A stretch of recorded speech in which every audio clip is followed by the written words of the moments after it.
Hello everyone, I think I'm audible, right? Okay, fine guys, let's start with the class. Okay, Ankit is saying that TensorFlow model Ju repo is not available. Ankit, may I know where it is not available? Because if you will go to Google and then TensorFlow model Ju, so you will be able to get it for sure.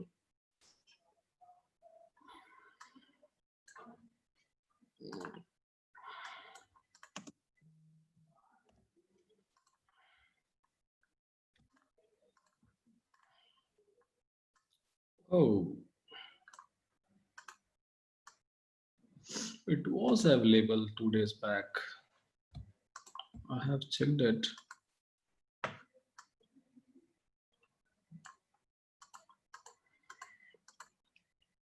Okay, they have like replaced these things. Fine, not an issue. If it is not available, model garden GitHub.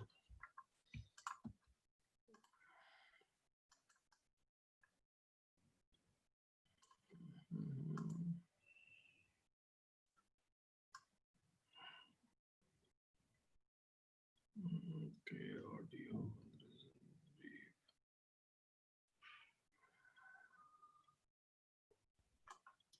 Okay, fine, not an issue. If you're not able to find out a model Jew over here, it was available actually 2 days back. Like I was working into something and then I have used that some of the pre-trained model.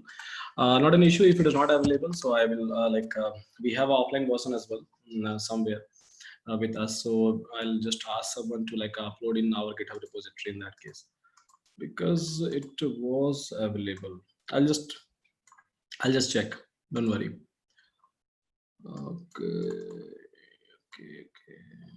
Yeah, it is strange. They have immediately removed that one.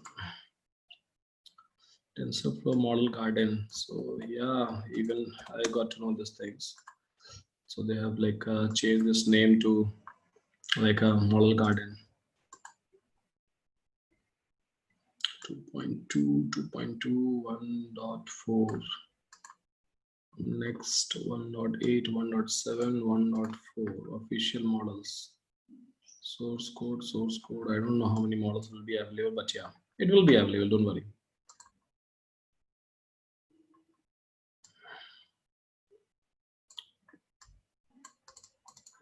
So someone is saying that are you waiting for TF 2.0 compatibility? So it's not like both those things are compatible. There's like a little bit of changes you will have to do. So instead of like installation, doing installation just on top of the 1.14, so you can try to do like a 2.0. So it supports that. Don't worry. So whatever you have like done so far, so forth. So everything is relevant. Everything is relevant now, and you all can do it.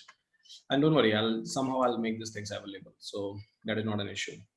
Okay, and a few new updates they have done, I think like 1 day or 2 days back. Because of that it's not available, so nothing to worry about this. Okay, see, some of you have pinged me Sasi. So Sashi, yeah, Sasi, thank you so much, Sasi. So guys, I'm going to ping you this one, and yeah, use it.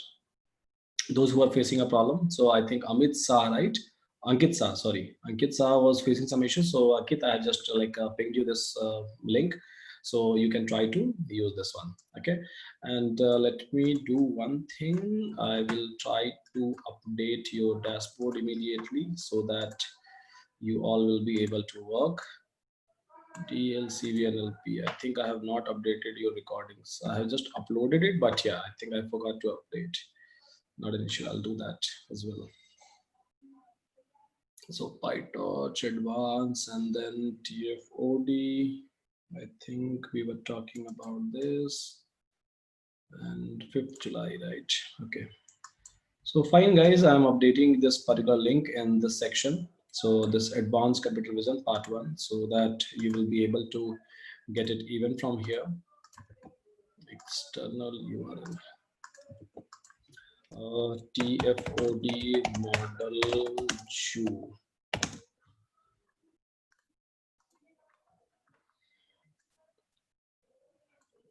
Okay, and TFOD model Jew. Maybe I can try to keep it inside this one. Okay, fine. So those who are facing any kind of a issue with the model juice, so you can go to your dashboard. In your dashboard, so I have made these things available. You can just download it and you can start working on that. So no need to worry about anything. By when do you think NLP will kick off? So at least I think we'll do a lots of project, and then we'll try to get into NLP. In other batches, so we have already started a bot, and then transformer, and then attention based model. Today itself I was talking about a research paper. So I was talking about bot, and then we talked about transformers, we talked about attention, which is actual core building block for any kind of NLP. So soon in your batches it is going to start, don't worry. So we'll talk about that. But yeah, unless and until we are not able to wrap up, because a thing is, when you will try to get into this kind of a things, right? So attention is all you need kind of a paper, which is like a breakthrough into a NLP. So you will be able to understand a significance of computer vision as well. So you will be able to correlate both of these things, and you will think that whatever they have done on top of the images in a computer vision, they have done same thing into NLP. And that's a actual reason behind keeping this NLP topic in last. And first of all, we talked about a DL, and then vision part, and then NLP part, so that it will be in a sequence. So whatever I have designed, just have a faith on me, and we'll try to cover everything. Okay, Vinesh. I will talk about this sometime. Okay, fine, guys. Let's start. So I think in last class I was talking about how you can try to do like a model building, how you will be able to train these things into TF40, tensor flow object detection, right? And then we talked about a code walkthrough as well. Most of you are able to build a mask detection, and yesterday I have given you some tasks. So by next Saturday, I'm expecting some solid outcome from your side. If you have to form a group. I don't have any kind of a issue, right? So if you're some of your colleagues, or maybe some of your friends and families are joining this class, so you can try to collaborate with them. Create it by yourself. Don't try to do a copy and paste, because we'll get to know for sure. And just show me some solid outcome. So just give me some solid demo by next Saturday, the task that we have discussed in our yesterday's class based on the code walkthrough. Yeah, and in this way you will be able to see a lots and lots of changes in yourself, basically. Yeah, okay. So the next thing that we are going to talk about is something called as a faster RCNN. So we talked about RCNN family first of all, and we have we talked about a CNN family. So in CNN family, we talked about LXNet, LeeNet, VGG16, VGG19, then ResNet 50, ResNet 34, ResNet 101, ResNet 150, and then Inception Net, then Google Net, right? And when again, so Inception Net with a ResNet. So these are the things we have seen so far, so forth. And again, inside that there was lots and lots of new terms that we have seen. And overall, if you will try to see the entire things, it's nothing but it's in bits and pieces. It's a convolution, it's a pooling, it's a normalization, like a batch normalization maybe, or like a LRN, local response normalization across a depth, I would say.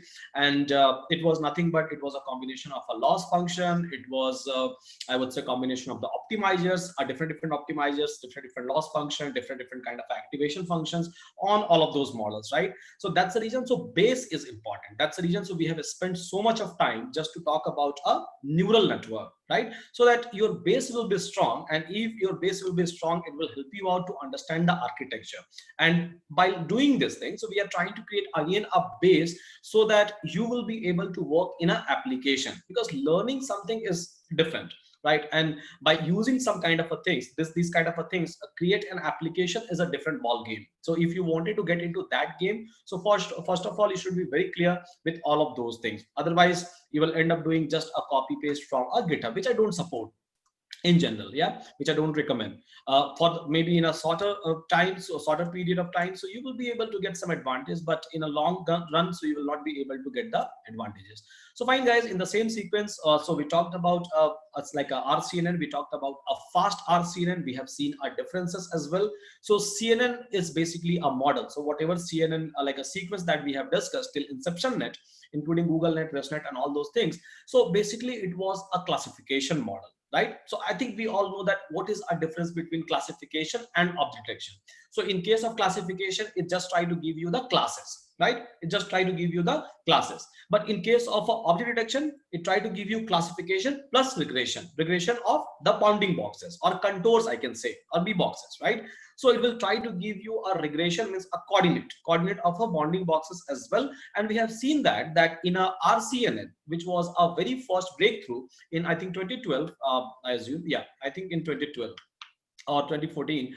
So basically, like in RCNN, so they have used basically a reason proposal. So they were trying to give a 2000 reason proposal, and then they were trying to do these things with the help of a semantic segmentation, which was a hard-coded algorithm where it was trying to match a pixels and lines and distance between the pixels, and based on that, it was trying to propose a 2000 like a different kind of reasons from a single images. And on top of that, so they were trying to apply the convolution so that they will be able to extract the feature map.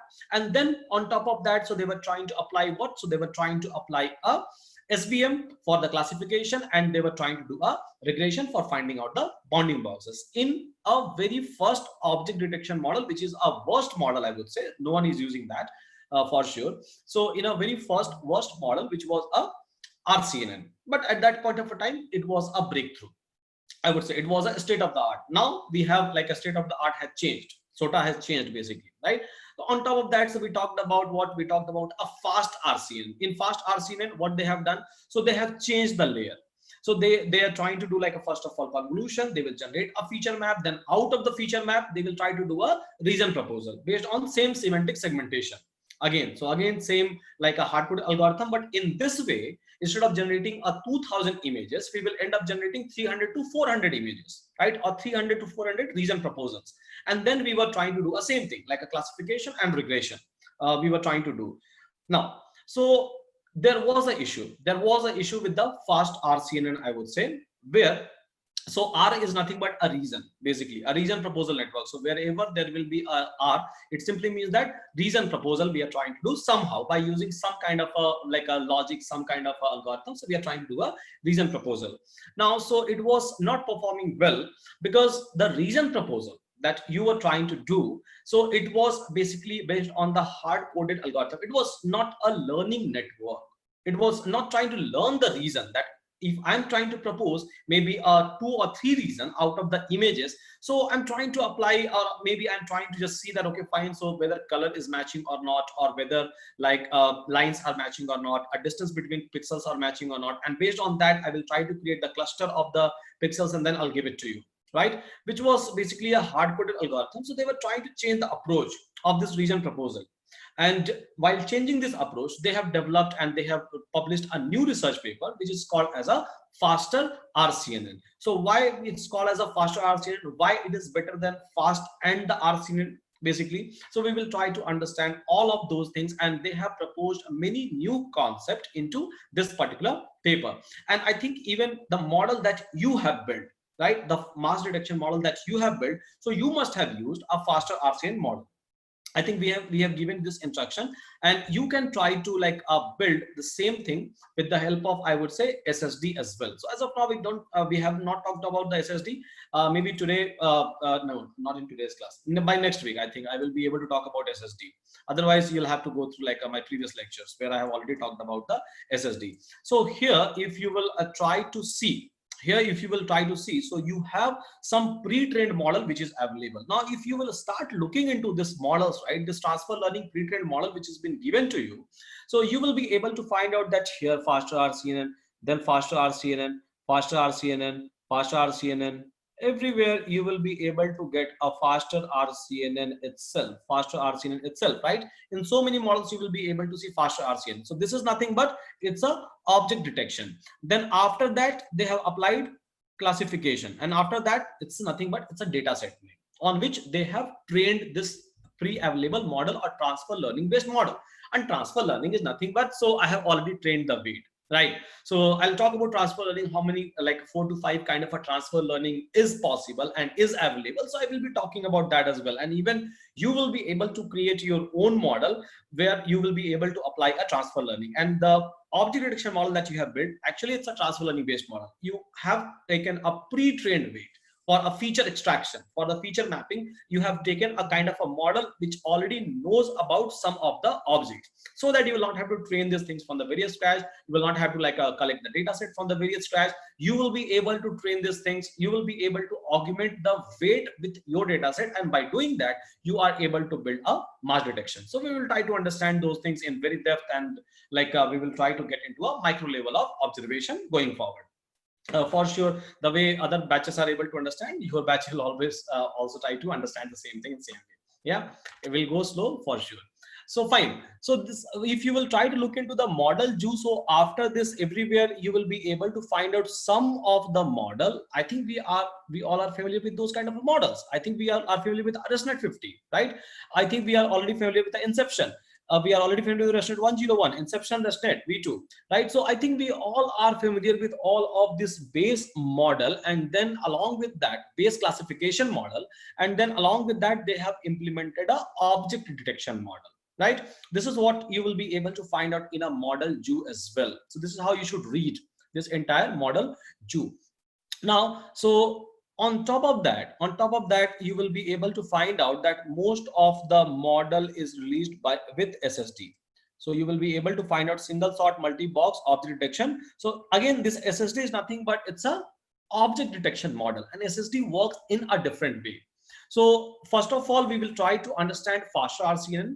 Then in the same sequence, we will be able to see YOLO. You only look once, because YOLO and faster RCNN performance wise, it's almost same. There is like some, I would say some advantages you will be able to get in terms of YOLO, and even you will be able to find some disadvantages. So YOLO, many people say that, okay, fine, so YOLO is a lightweight model, let's try to use it. But I'll talk about a disadvantages as well, why you should not use it, or in which scenario you should use it. And then after YOLO, so I will be talking about this object detection, which is the best one. And then I'll give you again another task, and then I'll ask you to now train the model with SSD, and then you will be able to compare with the faster RCNN based model. Because as far as this ResNet or this base model is concerned, so I think we already talked about that, right? And then I will try to come to this one, a masking one. So like as of now, you are able to get a boxes. Every model returns a boxes, but there are some models which returns a mask as well. So if I'll try to show you how this mask will look like. So you will be able to see segmentation. Object segmentation in deep learning, go to images, and here this is called as a mask basically. So this kind of images, so where you will be able to mask the entire images. This is having a huge use cases. I'll talk about the use cases as well. So after SSDs, I will get into the masking. You will build a masking model as well by yourself.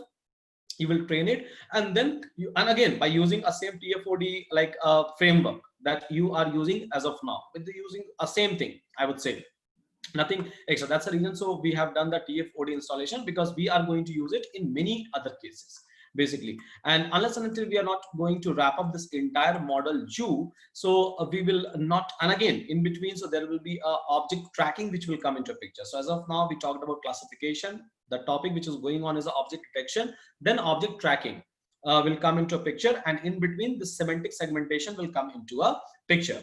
Basically, when I will talk about this mask, and then I can say that, okay, fine, so which model is working fine, which one I should use in which scenario. So we will be able to get a very clear idea. Then I will talk about this matrices as well, speed and MAP, mean average precision basically. So what is the meaning of this mean average precision, and how you should like look into this numbers, based on this number for which use cases, which model you should pick, which model you should not pick. Because across a world, wherever you will go and wherever you will try to do an object detection, you are, whether you are using TensorFlow or whether you are using PyTorch, right, or maybe some other frameworks of a deep learning, you are going to use this model as a base model. Apart from that, you are not going to use anything else, right?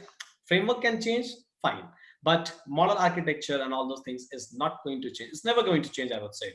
And then I'll talk about like this lightweighted model as well, right? Lightweighted model. So like TF Light and all those models I will be talking about. So fine. Let's start with this. Let's continue with this RCNN family and faster RCNN. Okay, so this is a actual research paper. You will be able to get this research paper anywhere over the internet. It's available. So it's available in each and every places, I would say. So let's try to talk about that. What this research paper says and how this is better than, I would say, RCNN or a fast RCNN that we have discussed. It's a faster. Generally, people gets confused in between fast and faster, right? So there are like a three models which you will be able to find out majorly in a RCNN family. RCNN itself, fast and then faster. Remember that. Now we are talking about faster. So the whole idea over here and the changes that they have done over here is the way we are going to propose you the reasons. Because in a last model that we have seen, the fast RCN model and the RCN model that we have seen, so in that one, basically, like in a very first model, RCN models, we were trying to propose 2000 reason, approx 2000 reason. It's not exact 2000, approx 2000 reason we were trying to propose for each and every images. So if I'm going to insert like 100 images, just imagine how many reasons we will end up proposing, right? Again, we have made some kind of a changes in terms of our layers, right, in terms of operational changes, and then it was able to propose instead of 2000 to 300 to 400, but still it was a costliest operation. Because you must have seen a fps, right, yesterday. So you must have seen fps. In my system, it was giving me around fps 10.6, 10.7, and in some of your system it was giving you at 0.23. It simply means that, so if you are getting approx 0.23, 0.25, means to process one single frame, to process one single image, it is taking 4 seconds of time. If fps is equal to 10, it simply means that in 1 single second, in my system, it was able to process 10 frames. So we need a kind of a model which will be a less costliest one in terms of consuming our resources. Then only I will be able to build a real-time solution. Otherwise, because object detection is not a problem, we can do it. Object detection, we can do it even without using this model. We can do it, right? We don't even need this kind of a model. Even by using a Haar cascade and the ancient technique like a semantic segmentation, we can do it. But we have to build a real-time solution. We have to build a more accurate, a faster solution, and more precise solution, a scalable solution. And in that case, for sure, those models are going to fail because the resource cost was too high. Basically, resource cost means the consumption of the CPU, a consumption of, I would say, memory and a RAM. So this was like a too high, and that's the reason. So those models was not a preferred model, I would say. But yeah, so you can try to start with the faster RCN. Now in this faster RCN, what they have done is, so they are trying to send a image the way we were trying to send an image into the way we are trying to send an image, I would say, into RCN and into a fast RCN. In the similar way we are sending an image, that is completely fine. There is no changes with that. Input will be image, it's fine. Then on top of that, so we are trying to apply a convolution just like your fast RCN. Simple. So till this layer, no changes people have made, so far so forth. After that, so whatever feature map it is able to give you, whatever feature map it will try to give you, so we are sending this feature, for a reason proposal. Now here they have made a breakthrough. So this is the things that they have changed completely. So in your fast RCN, they were trying to use a semantic segmentation hard-coded algorithm, which was trying to propose me some of the reason. Now what they have done in this one is, so they have changed this entire reason proposal network with a new neural network. So now I don't want some algorithm based on some predefined rule which can give me some kind of a reason. So they have replaced these things with a neural network, so that now a network will learn that, okay, so which reason I should propose you, basically. So which reason I should propose you, and then instead of proposing 300 or 400 reasons from the single images, it will be able to propose me like a couple of images.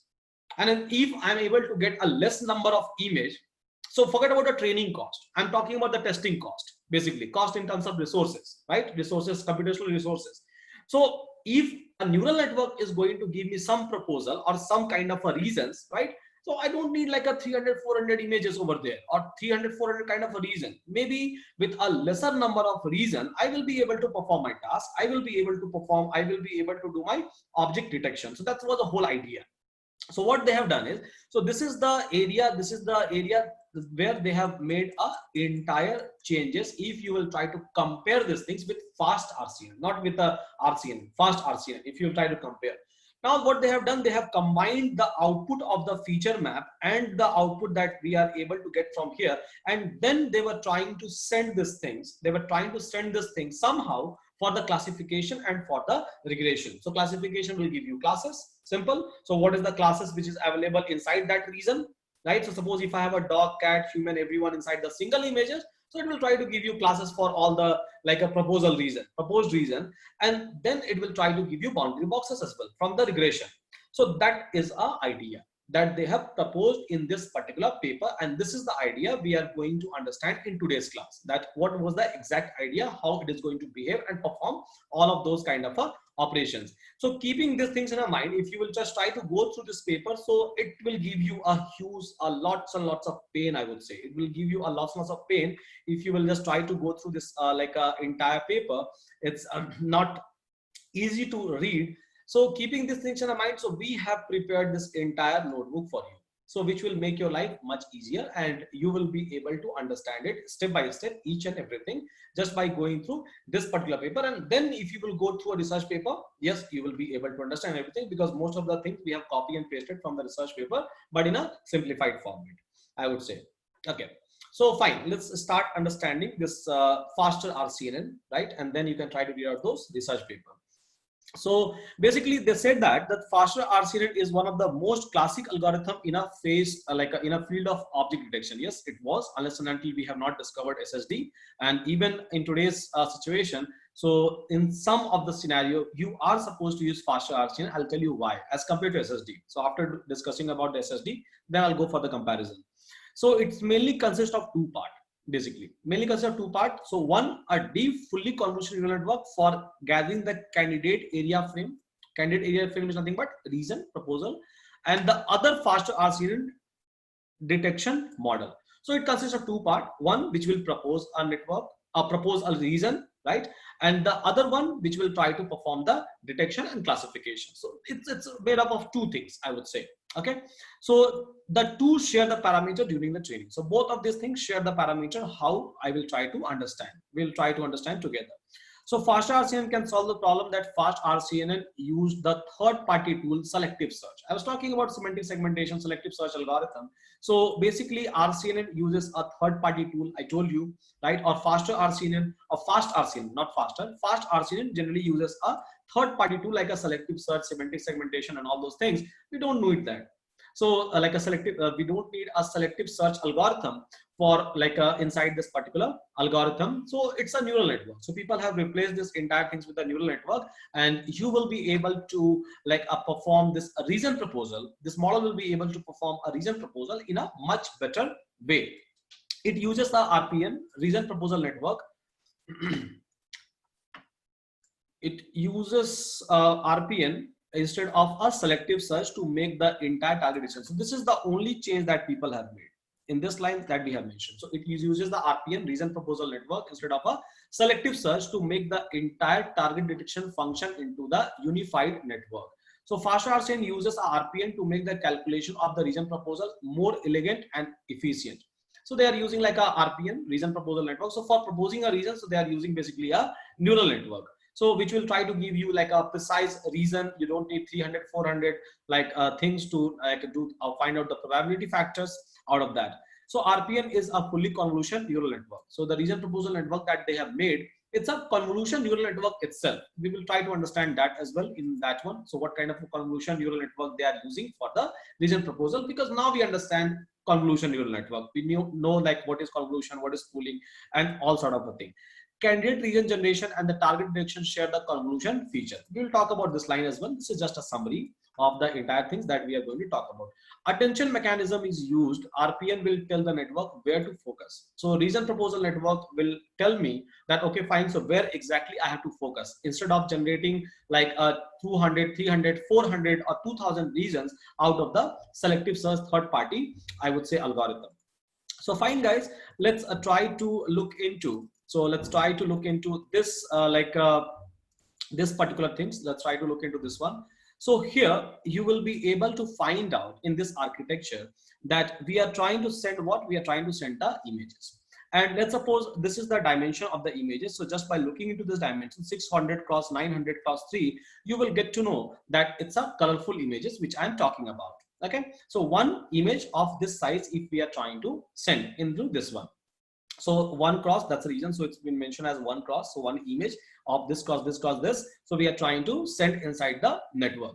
Now, so what will happen? So it will try to extract a feature. It will try to extract a feature. Feature means it will try to convolute. So here we have a feature network. That's the reason it's been mentioned as a feature network. So it's nothing but it's a convolution neural network itself. So which will try to convolute and finally which will try to give you a feature map. Feature map is nothing but if you will try to apply a kernel, so whatever output that we used to get, that is called as a feature map. For example, I think we have discussed these things many times. Yeah. So suppose if we are going to, if we have like a image of dimension like 4 cross 5, and if we are going to apply a kernels of 3 cross like a 3, so we know that what is a kind of a boxes I will be able to get. And yeah, so this is nothing but this is the feature map. Feature map.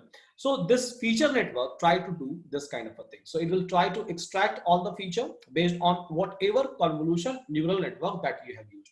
That's the reason. That's the reason you will be able to find out that here in a model Jew, so people are using like a faster RCNN with many different base models, right? So you can try to use like a ResNet or maybe like a BGG16, maybe like a Inception Net, maybe like a Google Net you will be able to use. So you can use any of these models for the feature extraction. No one is going to stop you. Just a convolution neural network that you are supposed to use. And like a convolution neural network wise, you are free to use anything or free to experiment anything. And even in model Jew, so people have given a multiple varieties. Basically, this is what it means. Now you can try to correlate this with the model Jew. Okay, so once it will be able to propose you a feature, then so we are trying to send a data, this feature, to the reason proposal network, RPN, I would say, and anchor box generation. So we are trying to send this data to the anchor box generation model, I would say. It will try to like it will try to generate this RPN. It will try to generate this like anchor boxes, boundary boxes, or it will try to propose these things. There is a RPN loss. It will try to train itself, and then what will happen is, so then in this particular place, so it will try to perform some kind of a non-maximal separation. So we will try to understand this part as well. What is the meaning of like a non-maximal separation? And then we will try to understand what is a sample ROI, region of interest. And then finally, so this is like a overall architecture, a confusing one for this entire network, I would say. So the whole idea is, fine, I will send the data into a model and then it will try to extract the feature. It will try to send that feature for RPN network and then RPN network. So this entire network, if I'll talk about this entire network, is nothing but it's a RPN network, not this one. So this entire network is basically RPN network. You will be able to see this line as well. So this line is nothing but, so whatever feature you are trying to extract, so we are trying to send these things, and here, so you will be able to find out that it's a RPN network, and we are trying to send this entire data in this one, so that it will be able to train, it will be able to learn some kind of a detection or something like that. Yeah. So again, it's a pretty much confusing, right? None of you will be able to understand anything out of this particular model unless and until we are not going to break down each and everything into bits and pieces. So now let's start understanding about a one by one. What is like a anchor box generation? What is a region proposal network? What is a RPN target generation? What is a RPN loss, non-maximal separation? So let's try to understand each and everything in bits and pieces one by one. So basically, RPN region proposal network, I would say, is a core of any kind of a faster RCNN based model. Doesn't matter what kind of a CNN model that you are going to integrate, but yeah, so this is what it happens. And I think we talked about this particular architecture, right? So basically, generally what happens inside the RPN network, let's first of all try to understand that one. So here is a picture, here is a clear picture of the RPN network that you will be able to get in this particular one. So basically what happens is, so whenever you will try to send a data, so suppose if I have an image, suppose if I have some sort of images over here, then I'm trying to send this image to a CNN model, It's completely fine. I will try to send these images to the CNN model. Now, what this CNN model will do, let's suppose if I'm using a VGG16 over here as a CNN model. So now a VGG16 will try to give me a feature map. It can give me a multiple feature map at a time, and feature map is nothing but, so after applying the like a kernels, so whatever final outcome that you will be able to get, that is called as a feature map. So if you will try to exclude a forward connection, in every network you must have seen the FC layer, a forward connection layer. I'm not talking about that layer, I'm just talking about a layer till your feature map, means till your VGG convolution layer. That's it, that's the layer I'm talking about as of now. So it will try to give you a feature map.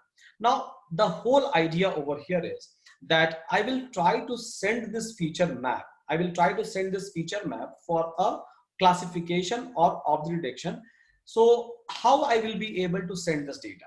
So first of all, I will try to send the same feature map to a network called as RPN. So I will try to send this data to the RPN network, region proposal network, where it will first of all learn that what is a kind of a reason I'm supposed to extract out of it, basically. So what kind of a reason I'm supposed to extract out of it, first of all it will learn, and then it will try to send me some kind of a outcome. It will try to send me some kind of a outcome. I will try to combine the original feature extraction which I have taken. I will try to combine the original feature extraction which I have taken. I will try to apply this proposal which I'm able to get from here, and then these two I will try to send inside the final object detection, which is nothing but it's a classification and a regression. Now the whole idea over here is, suppose we have an image, inside the image we have a human being, right? We have a human being. So I will try to extract all of those features.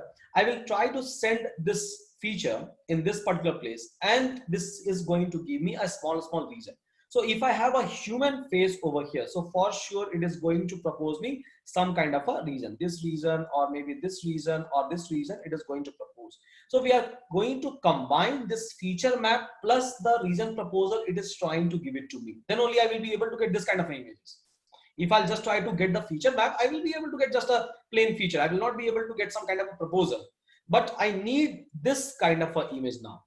I have given an input as a simple image, but what I'm looking for as an output, so I'm looking for as an output as a reasons plus a feature, means reason plus images I'm looking for. That's the reason. So we are going to combine it. So you will be able to get a feature directly from your VGG16 or whatever base model RESTnet or InceptionNet that you are going to use in this particular place, and you will be able to get this green boxes that I have plotted over here from this region proposal network. And this region proposal network, so if I'll try to compare with a fast RCNN, so in that case it was basically a algorithm which was a predefined algorithm, selective search algorithm you can say, right? So based on the selective search algorithm, it was trying to give me a proposal. But here in this particular situation, in this particular scenario, so it's not a selective search algorithm, it's a whole neural network that we are trying to talk about. So this entire thing is basically a neural network, I would say. So this is a neural network, and this is a changes that they have done, which is responsible for proposing me a reason which I can try to embed with my original images, and then I will try to send it for the classification and for the regression. So same old task, the task that we have already learned. So for the same old task, I would say. So basically you have to understand this particular region proposal network, which is a heart of this faster RCNN, I would say. So here the design that they have done, or the architectural changes that they have done over here is like in a such a way that it will be able to, so in a such a way that it will be able to give you a reason proposal automatically out of a particular, I would say, images. So here the whole idea, the idea that they were trying to propose in this particular place is, so you will be able to find out two things. So if I'm going to send a feature, let's suppose if I'm going to send a feature over here, so it will try to take a feature. Let's suppose if I have given a feature of 3x3 in this particular place. So again, inside this network, so we are trying to send this data in two places inside the RPN, which is nothing but a network, neural network responsible for learning, I would say, proposing a reason. So here what we were trying to do, so we were trying to send the images, and then so we were trying to add, or we were trying to apply 1x1 convolution on top of that, or 1x1 kernels we were trying to apply on top of that. And then after that, so whatever data that we were able to receive, or whatever like a convoluted feature map that we were able to receive out of the convoluted feature, so we were trying to apply a reshaping operation on top of that, and then we were trying to apply a softmax, and then again a reshape. So this is a one label, this is the one layer, and this is the another layer where we were trying to perform another operation, and then finally we were trying to combine this both of these things, and then this is called as a proposal. So now our task is to understand these things, I would say. So what is going inside this layer and what is going inside this layer? Till this layer, it's nothing but it's a feature map extraction, and then sending this feature map into a sending this feature map into a RPN network, a reason proposal network, I would say. Now, so whenever they are trying to send in this data, so suppose this is the data set that I'm able to get, so fine, they are trying to send this data over here, and then in both of the places you will be able to find out that they have applied 1x1, 1x1. Now what is the meaning of that? So let's try to understand in this particular way. So here what they said is that, okay, so I will try to send a feature. Now let's try to take each and every pixels. Let's try to take each and every pixel. So suppose if I'm trying to send some of the features over here, so let's try to send one of the feature in this particular one, so suppose if I have sent a feature of maybe 3x3. Now they said that okay, fine, so do one thing, try to go for 1x1, try to go for 1x1 in this way. Now let's suppose if I'm trying to focus on this one, so just try to do one thing, so try to create a boxes on top of this one. So every kind of a horizontal boxes and a vertical boxes, just try to propose on each and every 1x1 that we are trying to generate. So this is, so whenever we are trying to send a data over here, means a feature over here, so they have taken 1x1. So in every 1x1, with respect to every 1x1, so they are trying to say that, okay, fine, so just try to generate or just try to propose this kind of a boxes. Now this is something that we are going to learn in this section.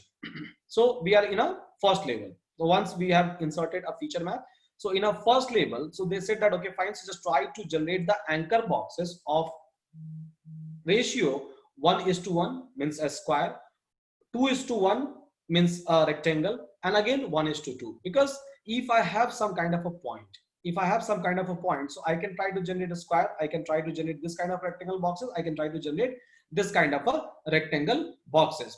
Again, it could possible that that my object is available in this area, or maybe in this rectangle boxes, maybe in this rectangle boxes. Let's suppose, for example, if I'm talking about a human being, right? So it could possible that if I have a images, so human being is available in this way, or maybe human being is available in this way, right? So if this is the human being, it will be able to propose this network, or if this is the human being, it will be able to propose this kind of a boxes. So keeping these things in mind, so they said that, okay, fine, so from every 1x1, right, for multi-channel 1x1 convolution, multiplying each channel of the input image by the convolution coefficient and adding them together equivalent to the linkage together in the original independent channel. So what is the meaning of that? So they said that, okay, fine, so let's do one thing. So whatever 1x1 channel that you are able to receive, so from every 1x1 channel, so try to propose a multiple anchor boxes. Try to propose a multiple anchor boxes in this one. So of this kind of a ratio. That's the reason they have mentioned that anchor primarily used to represent the position of the candidate box. So what is a candidate box? A boxes which is going to participate, into a reason proposal. This is what they're trying to say as a anchor boxes. So fine, these are the boxes which is a possible boxes with respect to every 1x1. So whatever 1x1 that we are able to get, because we are talking about the RPN neural network, and inside the RPN, reason proposal neural network, so we have a entire, I would say, a neural network itself. So we have to send some kind of an input. Now, what is the input that we are going to give? This candidate anchor boxes we are going to give. So with respect to every pixel, so we are trying to find out the candidate anchor boxes. So for the upper left corner and the lower left candidate, there are 3 types of the expected ratio as shown in the figure 6. Through introduction of the commonly used multi-scale method by the anchor basically covers all the scale and the shape. So they have said that, okay, fine. So it doesn't matter what kind of a shape of the object or what kind of a scale of the object we will be able to get. But still, if we are trying to propose this kind of anchor boxes, I'm assuming that it will be able to cover.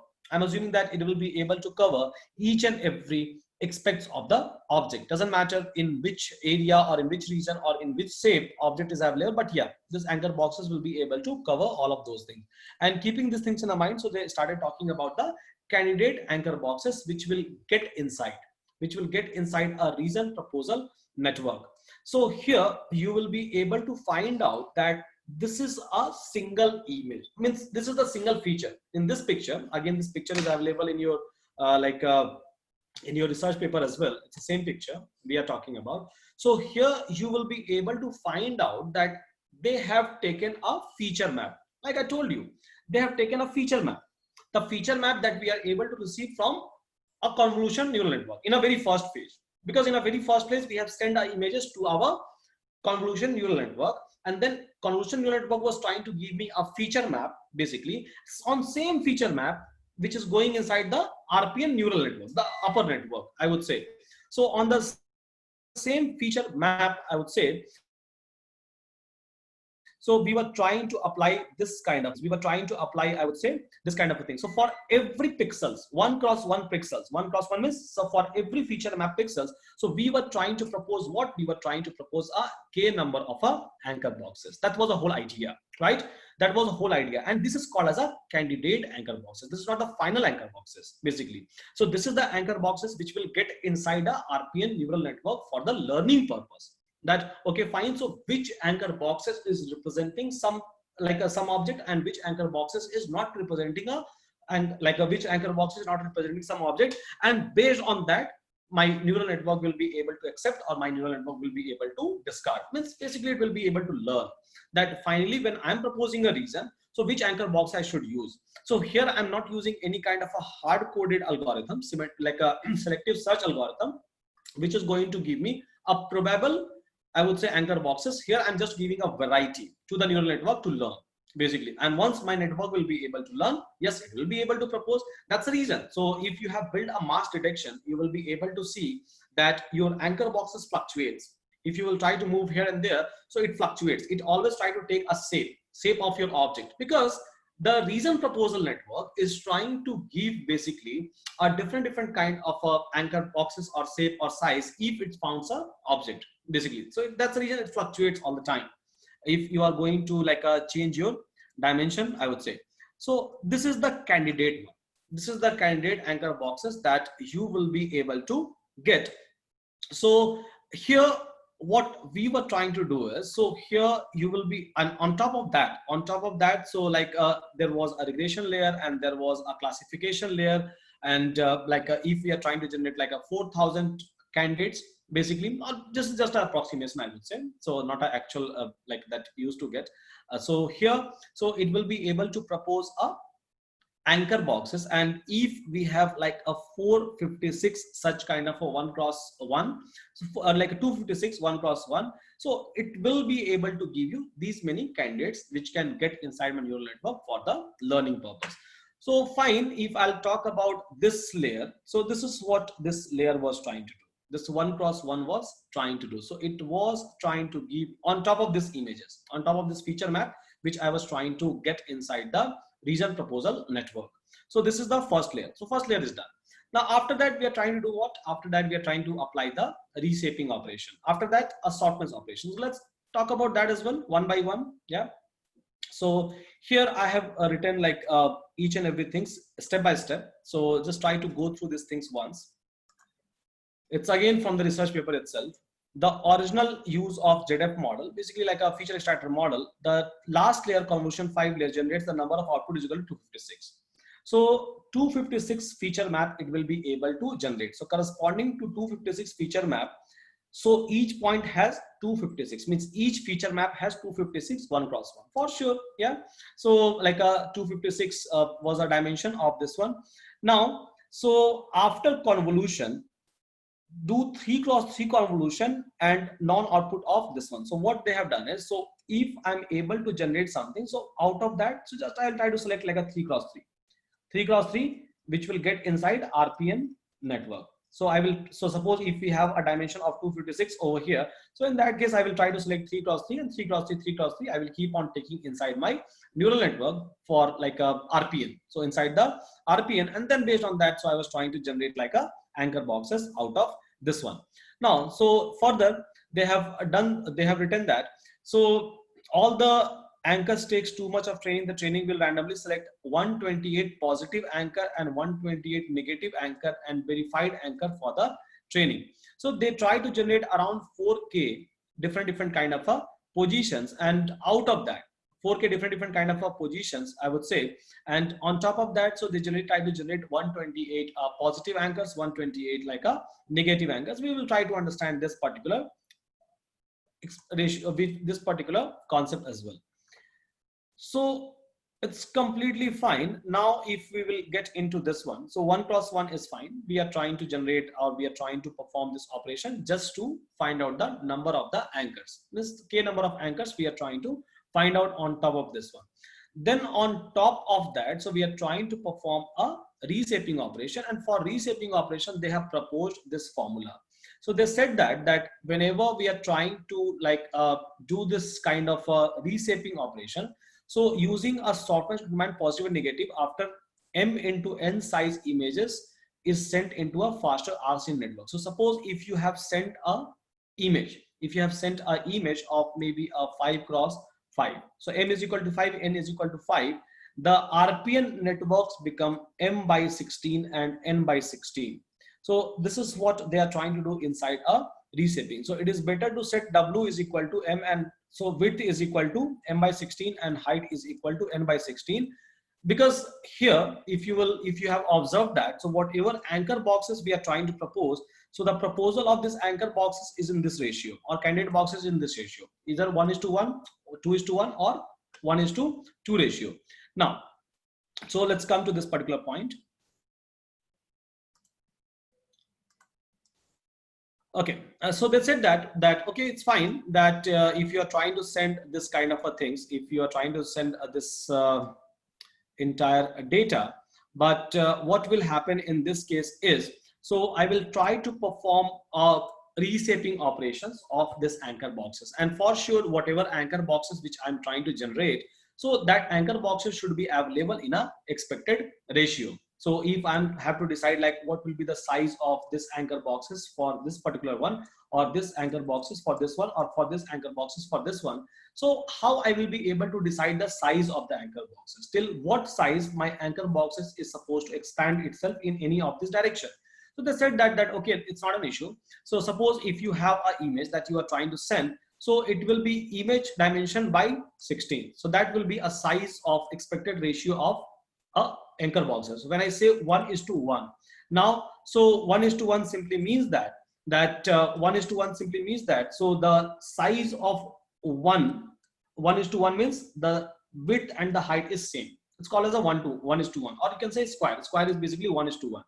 Now, so in this one they said that the size of the square that they are going to project will be dimension of this input image divided by 16. So that is a size of the anchor boxes it will be able to propose over here for each and everything. Now, so before entering a reshape and sort mesh, do 1:1 convolution and shown in the figure. So it's completely fine. So before entering into this one reshape, so for sure we are trying to do like a 1:1. The output image after the convolution is, width into height into 18. So basically the output image that you are trying to send, so for sure like a width into height, whatever like a image size, whatever image dimension that you are going to send, so we are trying to take like a 18 such features. I would say there are exactly nine anchors for each point in the feature map. So it's completely fine. So there are like exactly 9 anchors we were trying to propose, or 9 candidate boxes we were trying to propose. In a later stage you will be able to find out that number of anchor boxes proposal is going to change. This is what they have changed into a YOLO, V1, V2, V3, or SSD Lite, I would say, or SSD like a mobile net or SSD Lite. They have changed this number of the proposal of the anchor boxes. But in general, when they have built this model for the very first time, they said that, okay, fine. So 9 anchor boxes I will try to propose out of any of this kind of images which is getting inside the RPN network. For the training or candidate anchor boxes, I will be able to propose. Then on top of that, so once I will be able to propose it, I will just try to do a reshaping operation on top of that. And then on top of that, I will try to perform a softmax operation. So I will try to perform a softmax operation. And why we are trying to do a softmax operation? So as we all know that softmax is basically a kind of a function which will try to find out the probability. And I would say it's nothing but it's e to the power xi divided by summation of e to the power xi. This is called as a softmax function. So it will try to find out a probability of each and every proposed anchor box. Is that okay, fine? So which anchor boxes is like having a most probable result as compared to other anchor boxes which I'm trying to send inside my network. And then again, so we are trying to like do a reshaping so that I will be able to perform like a dimensionality reduction in this particular case. And then on top of that, so we are trying to send this data, this particular data set.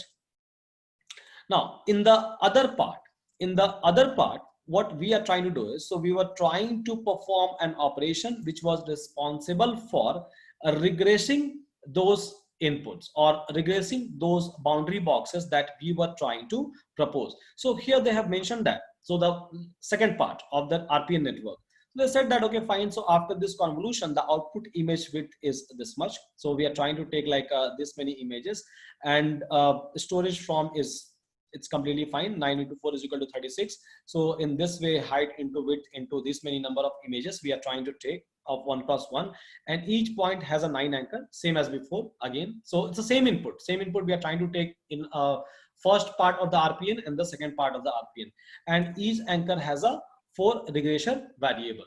So in the very first part, of the RPN network, so the whole idea was to just propose anchors, or just try to like find out that what is a probability of occurrence of that particular anchors.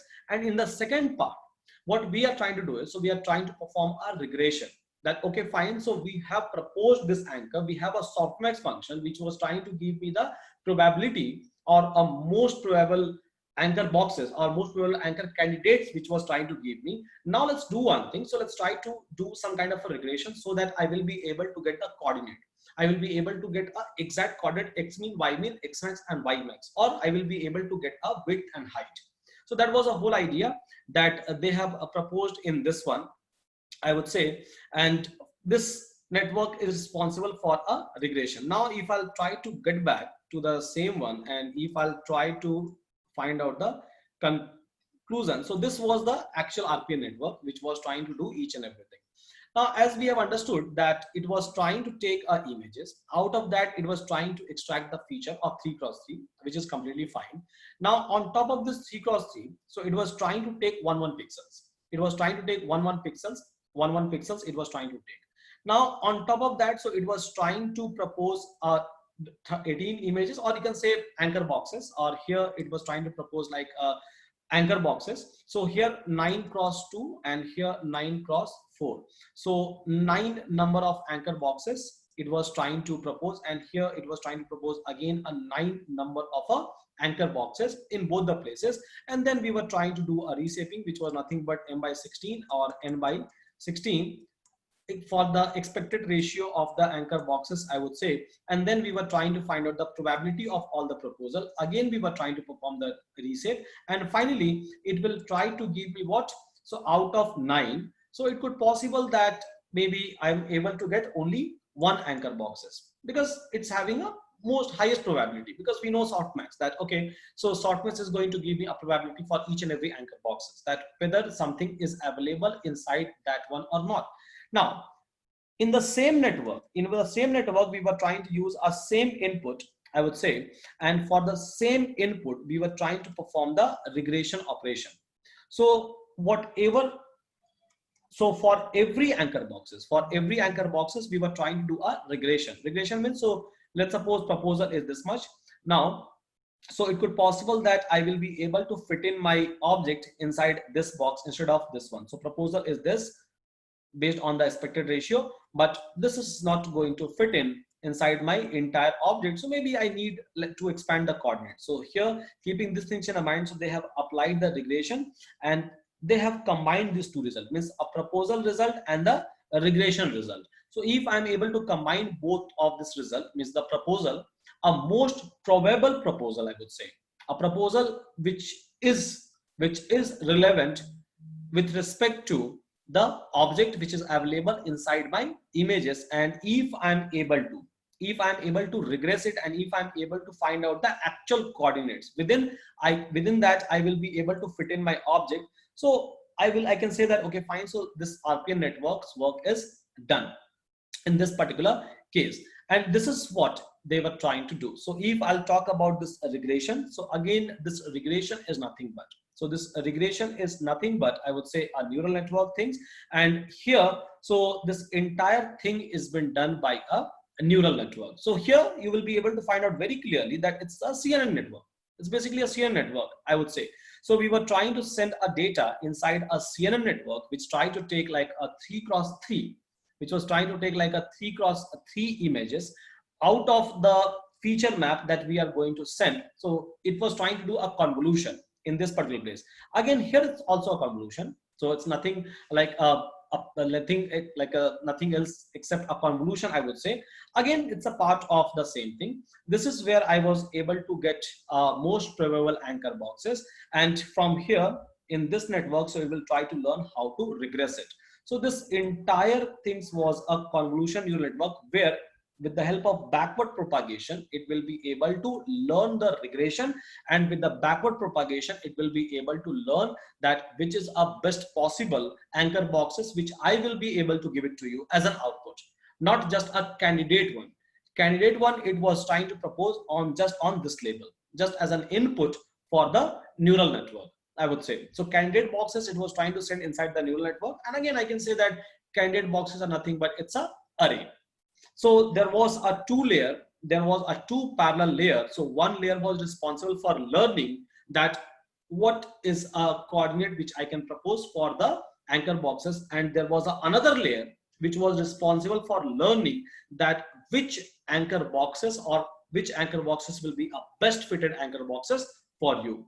And this is what happens inside a reason proposal network.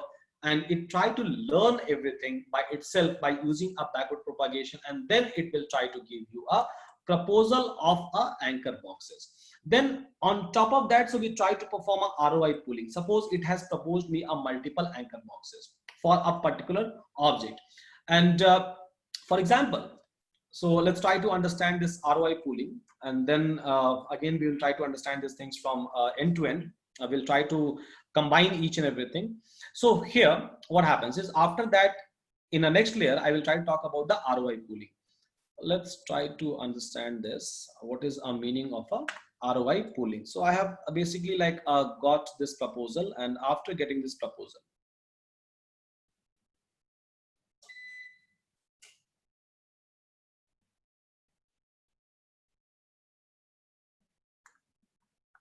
okay. So the order of proposal layer forwarded is, so what is the order of this proposal layer? So we have again like summarize these things for you. So here what happens is, so generate anchors and use a B-box regression. What is the meaning of that? So like we have discussed in our RPN network. So RPN network was trying to do two things. One thing will be to give me a boxes. The second thing will be a boundary boxes regression. Means what is the coordinate after regression?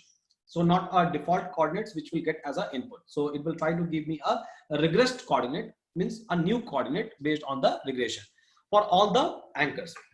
generating anchors is exactly the same thing as a training. So in this way, I was able to generate the boxes, I would say. So here the whole idea of generating this anchors or giving me this anchor is not, so whole idea for the training is not to give me some kind of a classes or some kind of a regression. The whole idea over here was to give me this anchor boxes, because anchor boxes we were trying to send as an input and anchor boxes we were trying to get as an output. This is what we were trying to do into a RPN network, just in RPN network, I would say. An RPN network itself try to take a feature map from the convolution layer.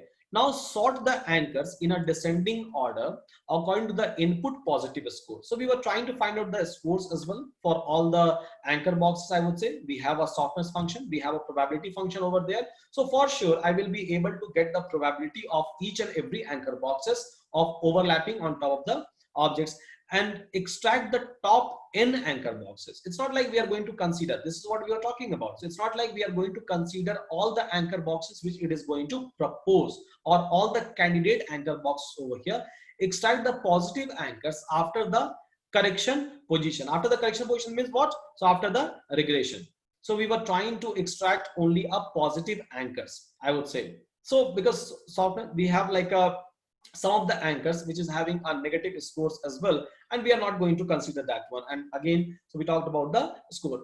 So now limit the image positive to the boundary of the images, remove very small positive anchors boxes. So we don't even need like a very small positive anchor boxes. It could possible that in our images you will be able to find out this kind of anchor boxes, but we are not interested in this. Based on some small features, if it is going to propose me anchor boxes, no, I don't need it. Now do a NMS for a remaining positive. So NMS is nothing but it's a non-maximal separation, and we will be talking about that. What is a actual meaning of a non-maximal separation? So what non-maximal separation does is, so non-maximal separation is responsible, I would say non-maximal separation is responsible for extracting some anchor boxes out of many other anchor boxes. So this technique is called as a non-maximal separation, because I can't accept all the anchor boxes, because if I'm accepting all the anchor boxes, in that case my faster RCN will behave like a fast or will behave like a RCNN that we have already discussed, because even over there I was able to get the anchor boxes, and even here, so I'm trying to get the multiple anchor boxes, but with the help of non-maximal separation. So we will try to select a anchor boxes, and non-maximal separation is a new technique that they have introduced in particular RPN. So this non-maximal separation has been applied on top of the output of the RPN that you will be able to receive in this particular case. The proposal layer has a 3 input. So whenever you will try to send this thing, so the classification result, positive and negative anchors and the corresponding boundary boxes, we will try to understand this line now. Now here, so once you will be able to get the output from the RPN network, so anchor boxes and its regression and multiple anchor boxes, once you will be able to get. So here what it will do. So here we try to do a Roi pooling. So Roi pooling is responsible for generating and collecting the proposal. So we have many proposals that we are getting from the RPN network. After this, we are trying to send these things into a ROI. So ROI is nothing but it's a reason of interest. This is nothing but, I would say, reason of interest, right? So most probable anchor boxes selection will happen in this one. So it is responsible for generating and collecting the proposal and calculating the proposal feature map and sending it to the subsequent network. So we will try to understand that how it was calculating the proposal feature map, or how it was trying to send to the subsequent network. Like I said in the very beginning, that one feature map goes to the classification regression, and then one input you will be able to get from the RPN network. So let's talk about this, how we are getting our input. And after that, when I will show you the picture, you will be able to collect each and everything that we are talking about. Now, so in this one, what we are trying to do is, so like in a ROI pooling, basically, so we were trying to, if I'll try to talk about this one. Okay. So ROI pooling principle. So this is the ROI pooling principle that we have. So since the proposal corresponds to the M into N size, means M into N is nothing but a size of the images. On top of that, we are trying to do the proposal. So for M into N size of the images, we are trying to do some kind of proposal. through RPN network. Now, so it is a first map back to the size of the feature map 1/16 using a spatial scalar parameter. So what will happen? Like we said that, like whenever it will try to propose something, and whenever it, after proposal, so whenever it will try to go for the reshaping, so it will try to reshape into 1/16, and where m/16 you can say, or n/16. This is something that it used to do in terms of a reshaping. Again, it's a tunable parameter, so it's not like you should use a 16 itself. You can try to use any kind of a things. The feature map area. The feature map area corresponding to the each proposal divided into a grid max pooling is to perform each part of the grid. So it's completely fine. So here you will be able to get a size. Here you will be able to get a size, and then this is the size of the anchor which I was looking for. So suppose this is the image. This entire thing is the image. As you can see over here, so we have some kind of square boxes and we have some kind of a rectangular boxes. But if you will try to check the size of this width and size of this height, basically, so it's basically like corresponding to this particular size that we are able to get. Because if we have some kind of images, we can't plot any kind of a proposal outside of these images. Whatever proposal we are supposed to give, or whatever boundary boxes that we are supposed to give, so I'm supposed to fix a size of the boundary boxes. I'm supposed to fix a size of the proposal, right? I can try to, because if I'm trying to talk about just a proposal, it could possible that my proposal can go beyond this image. It could possible. It can try to give me some coordinate which is beyond this one, right? Because if I am not going to fix the size, so what they have done is, no, I'm going to fix a size basically. And what will be the expected ratio? Expected ratio will be m/16, n/16. Means width will be this much and height will be this much.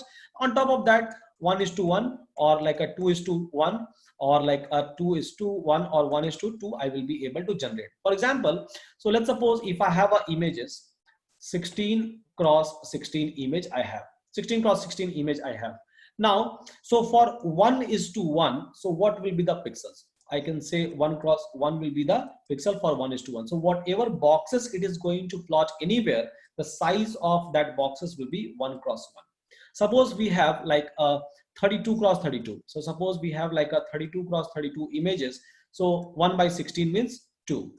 So wherever it is going to propose boxes, so the height and the width of these boxes will be either 2:2. So either it will be 2:2, where 2 is nothing but it's equivalent to a 2 pixel size, and or else I can say 4:2, equivalent to this one, or 2:4 in case of a rectangular boxes, and in case of a square boxes this will happen. In case of a rectangular boxes this will happen horizontal and vertical, I would say.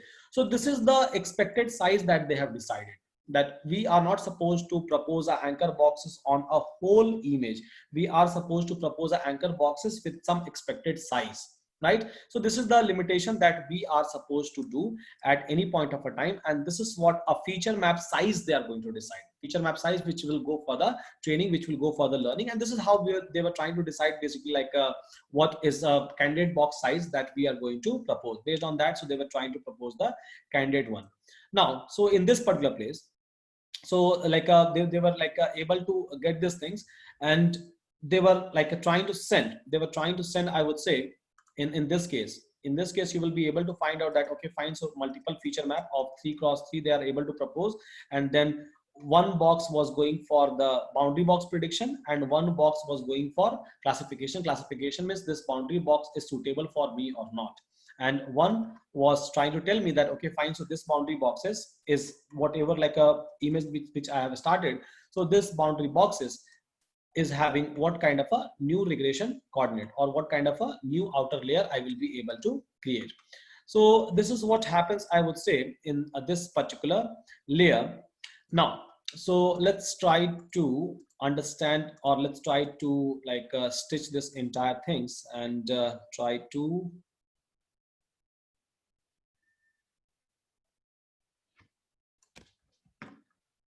understand with the help of faster RCNN images.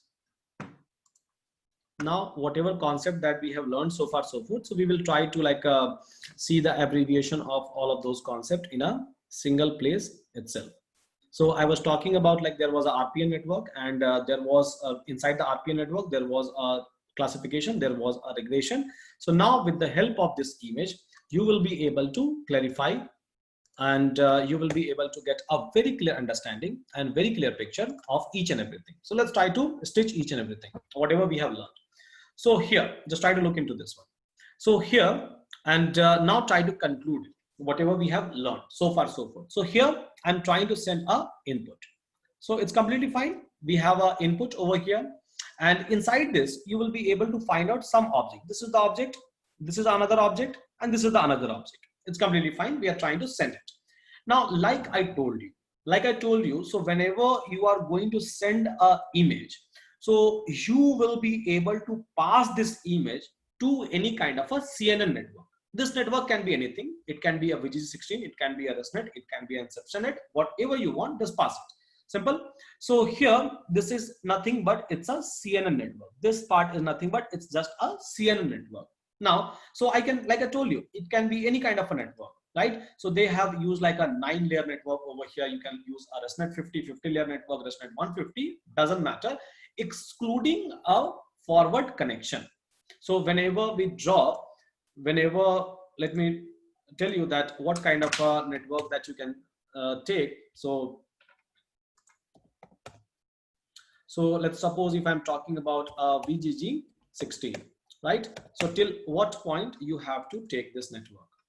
So here you will be able to find out that this is the, so this is basically a VGG16. This is basically a VGG16 that you will be able to find out.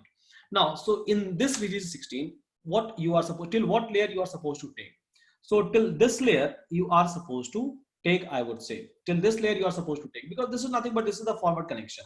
So this is the forward connection. So till this layer you are supposed to take, because till this layer it was trying to do what? It was trying to do a feature extraction.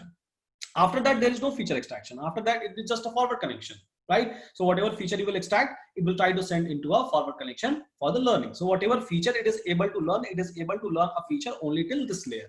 And this is what I am trying to say. Again, same thing happens with respect to every network, whether it's a RC, like whether it's a ResNet, or whether it's a InceptionNet, or whether it's a LXNet or LeNet. So you have to take a network till this layer, any network that you are trying to take. So it depends upon you what kind of a CNN with which you are trying to experiment, but yeah, till this layer, not a forward connection layer. We don't want that, basically, because we are not doing a classification. If we are doing a classification, then we need this layer. Otherwise, we don't need this layer. If we are just trying to do a feature extraction till this point, so we can try to take this layer, this network, and then we can try to do a feature extraction in this one. Okay, so this is what we are trying to do. Yeah, so this is what we are trying to do till this one, so that it will be able to extract the feature first of all out of this images. Now we all know what is the meaning of features, right? So feature is nothing but, so it will try to apply a different kind of a kernel. So here they are trying to show a VGG itself. If you will try to see the network like architecture, right, it looks like a VGG. So feature is nothing but it will try to extract a different kind of a features out of this final layer. Now, whatever feature we were extracting, whatever feature that we were trying to extract out of this, so same feature they were trying to send here, and same feature they are trying to send here, as you can see. So same feature they are trying to send in a above network, and same feature they are trying to send into a below network, right? So both in both the places they are trying to send the same network. So I think if you remember, I have drawn the straight line into the architecture, which we will try to correlate in a later stage. So we were trying to send same feature over there and same feature over there. Now the feature that we are trying to send in this one, so this is responsible in this network. This was now a network. So whatever feature that we were trying to send in this network, so this will try to learn, or this will try to give me a anchor boxes first of all, and means this boxes it will try to give me. Now whenever some network is trying to propose me a anchor boxes, the first requirement is to I have to get like a coordinates. I have to get a coordinates, and I have to understand that for which object it is trying to give me anchor boxes, because here you will be able to find out that we have a brown object and we have a white object, right? So for sure, for white object, it should give me a different anchor boxes. For a brown object, it should give me a different anchor boxes. Or if the size and shape of the object is different, it should give me a different anchor boxes. That's the whole idea. So that's the reason. So here we have like a softmax and we have a regression. Regression will try to tune the x coordinate, y coordinate, x mean, x max and y max. And then softmax will try to tell me the probability that, okay, fine. So what is a probability that this anchor boxes is for this object? Okay, now how these things happen. So now let's try to understand the above network first, which we were trying to understand. So here, whenever it will try to send a feature map, so this is a feature map. This is the feature map which I'm getting from here, this one. So out of the first VGG16 network, then this feature map we were trying to send inside this convolution. Inside this convolution, and what happens inside this convolution? So inside this convolution, we are trying to take, because let's suppose this is a feature map if I have given in this particular place, and let's suppose the size of this feature map, whatever like a feature which I'm able to generate, they say that it's a 256 cross 256, right? So or 256. So here, let's suppose I'm trying to send a feature map of size 5 cross 5. Means I'm trying to send a image inside that one, or like a output of 5 cross 5. 1 2 3 4 5. 1 2 3 4 5. So this is the feature map of this size. So let's suppose this is 5 cross 5. Now on top of that, so we were trying to take not all 5 cross 5. So what I will do is I will try to take only 3 cross 3. Let's suppose I will try to take 3 cross 3. So I will try to extract 3 cross 3. I will try to apply the kernel of 3 cross 3 on top of this one. Let's suppose. So 5 cross 5 was the input, which I was able to get as an output. So this is 5 cross 5. This is 5 cross 5. This is also 5 cross 5 here. Now, so I will try to extract 3 cross 3 out of this one. And then I was trying to do a convolution in this particular place. Now, what is a meaning of a convolution? So whatever 3 cross 3 extraction that we have done out of this one, so 3 cross 3 that we are trying to extract out of this one, so for every 3 cross 3, for every point in a 3 cross 3, so we were trying to propose a anchor boxes. This is what we were trying to talk about. A 9 anchor boxes in general we were talking about. So for every 3 cross 3, we have proposed the anchor boxes, and this anchor boxes can be in a shape of 1:1. It's an expected ratio I'm talking about. So 1:1, or 2:1, or 2:2. Now, what is 1:1? So 1:1 is nothing but, so 1:1 is nothing but image dimension by 16. Image dimension by 16. So suppose if I have like, so what will be the size of the 1:1 anchor box? So let's suppose size of this entire image input, or this image input that we are trying to give is 5 cross 5. Let's suppose in layman way, right? 5 cross 5. So 5 by 16 is to 5 by 16. That is called as 1:1. 1:1 is the expected ratio. So whenever it will try to propose me the anchor boxes on this one, so 5 by 16 width and 5 by 16 will be the height. In case of 1:1 means square. If I'll talk about 2:1 in Miss Mott, so it will be able to propose like a 10 by 16 is to 5 by 16. So 10 by 16 is to 5 by 16 means what? So like height into width. So height will be like a more and width will be less. So height will be like a more and width will be less. So kind of a rectangle it will be able to propose.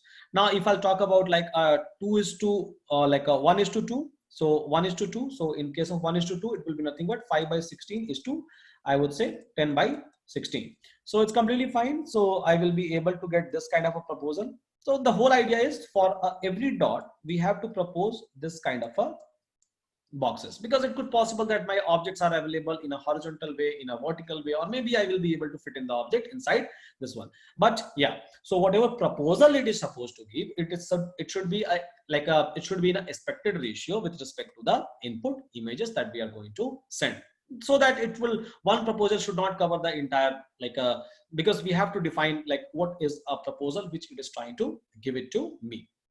Okay, now so this is what happens inside this convolution. Convolution means what? So we are trying to apply 1 cross 1 over here. 1 cross 1 we are trying to apply in this particular place, and on top of this 1 cross 1, on top of this 1 cross 1, so we are trying to propose a anchor boxes which happens in this black box convolution, which we were talking about. So I was talking about this RPN network, right? So this is what was mentioned over there. So we try to propose anchor boxes, we try to perform a reshaping operation, then we try to send this entire data to the neural network. So this anchor boxes or this convoluted, anchor box is nothing but convolution, I would say, right? Convolution in a different way. So generally we try to do a convolution by using a kernels, but here we are trying to do these things with the help of, I would say, anchor boxes. We are trying to propose anchor boxes for every 1 cross 1, 1 cross 1. Now, so we are going to send these things inside a neural network. We are trying to send these things inside the neural network, where it will try to learn the anchor boxes, and then as an output, learn the anchor boxes for every proposed object, and then it will try to give me 2 output. It will try to give me 2 output. One is nothing but it's a probability, and another one is nothing but, I would say, a boundary boxes after regression. So it will learn 2 things. It will learn boundary boxes, means a coordinate, plus it will learn the probability.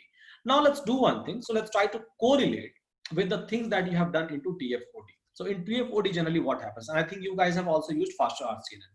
So let's try to correlate with those things. So suppose we have given you one image, or you guys have got a mask, you guys have got a problem where you have to detect that whether person is wearing a mask or person is not wearing a mask, right? Now, so let's suppose I have a person, and I have, let's suppose, a multiple person inside my images. Now, so some person is, let's suppose here, so person is wearing a mask. In this case, person is wearing a mask. Now, what you have done, so you have done the annotation. So in annotation case, you have annotated the person face. You have annotated a person face. Now, in some of the images, right? In some of the images, person face was less. In some of the images, person face was more. And you have given a label. You have given a label. So mask or a mask, and if there is a person without this one, so you have labeled this one, and then you have given no mask, right? So this is something that you have done. This is something that you have done as a input data. This is what you have done at the time of annotation, I would say. So it's completely fine. We have a mask and we have a non-mask annotation that you have done. Now it will get inside. So let's suppose this is the image that you are trying to give, and it's annotated images. It will get inside this VGG16. So whenever it will try to get inside this VGG16, so it will not try to consider this whole image. It will try to consider the annotation, because you are trying to generate a TF record, and you are trying to generate TF record from the XML file. And in XML file, if you will try to look and if you will try to check, you will be able to find out X mean, Y mean, X max, and Y max. Basically, that's not about the coordinates of the annotation that you have done manually. You will be able to find out the coordinates of the annotation that you have done manually. So and from there you are trying to generate the TF record. You all have done that, I think, those who have trained the model, right? So just try to correlate that how this thing works actually in a real time, and how this thing is working internally. So you have given the coordinate. Now it will try to consider this 3 images. So one image, not as a single image, it will try to consider 3 instances, 3 images actually. So it will try to consider 3 images. Now you have already given a label: mask, non-mask, mask, non-mask, mask, non-mask. Fine. You have already labeled it. So now I know the label for sure. So basically, whenever I'm trying to generate the probability over here, whenever I'm trying to generate the probability in this particular place, so for sure I'm supposed to generate the probability for a mask, or I'm supposed to generate the probability for a non-mask box, B box, I can say. And for I'm supposed to perform the regression, means I'm supposed to find out the coordinate for, again, these 2 things, basically these 2 kind of boxes. So here what will happen, it will try to take this image, let's suppose this image it is going to take, and then it will try to send inside a VG16. It will try to extract the feature, it will try to send over here, then it will try to apply a 3x3, and then for 1x1 it will try to propose, means for every 1x1 it will try to propose a multiple boxes automatically. It will try to propose automatically a multiple boxes. Now it will try to send those boxes into a neural network basically, and then it will try to do a backward propagation and through because every time so you are trying to send another boxes, you are trying to send another boxes, you are, because you have many boxes, you have generated like a 4K boxes, if the image size is 256, so you have generated like a 4K boxes, so 4K boxes you will keep on sending over to it, and then for every 4K boxes it will try to learn that okay fine. So and again 4K boxes, when we are saying that you are trying to give a 4K boxes, it means what? So for this one single image, if you will try to divide these things into this kind of a thing, so for every dot, for every 1x1 it is generating a 4K boxes. Every 1x, like for every 1x1, so it is not 4K, sorry my bad. So for every boxes it is trying to propose a anchor box. You will be able to find out that for every dot it is trying to propose a anchor boxes. Same thing will happen for here. So if it is a dot, so it will try to propose the anchor boxes for every pixels, every dot, 1x1 dots over here, and then it will try to learn that okay fine. So whether I'm able to find out some relations, means whether I'm able to find out a mask kind of relation, because you have already labeled it, right? You have already labeled it. Now so it will try to understand that whether these boxes are able to understand mask, whether like, because I have a input data, this is my input data, and this is my y, as this is my like a input data is the whole images.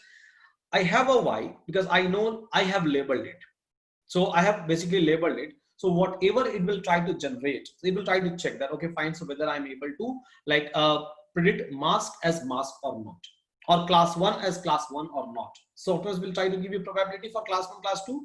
So it will try to find out that okay fine, so whether I'm able to, and then it will try to learn the anchor boxes. If not, then try to take some other anchor boxes. It could possible that I have sent this anchor box, for this anchor box probability is like a, it is trying to, I was expecting class 1 mask, it is giving me 0, I will discard it simply. Then for the second class I would say, so maybe for the same images I will try to give this anchor boxes. Maybe probability for class 1 is I was expecting 1, I got 0, again discarded.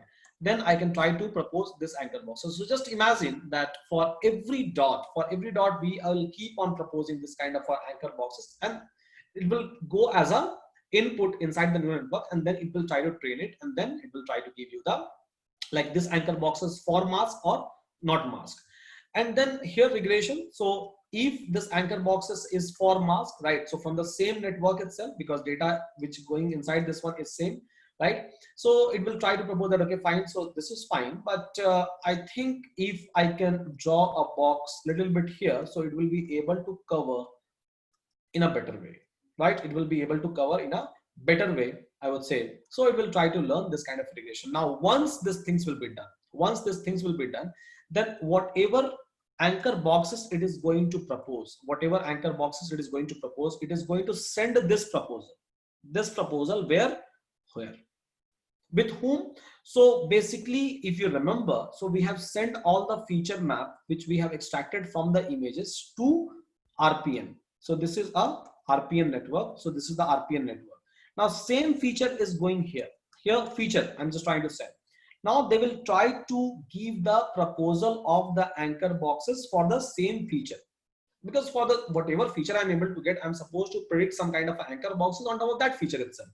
So fine, it will try to basically like add these two results, means the feature that you have proposed, the feature that you are able to get, and the boxes that you are able to get, and it will try to give this boxes. So now I have a image, with the proposed anchor boxes.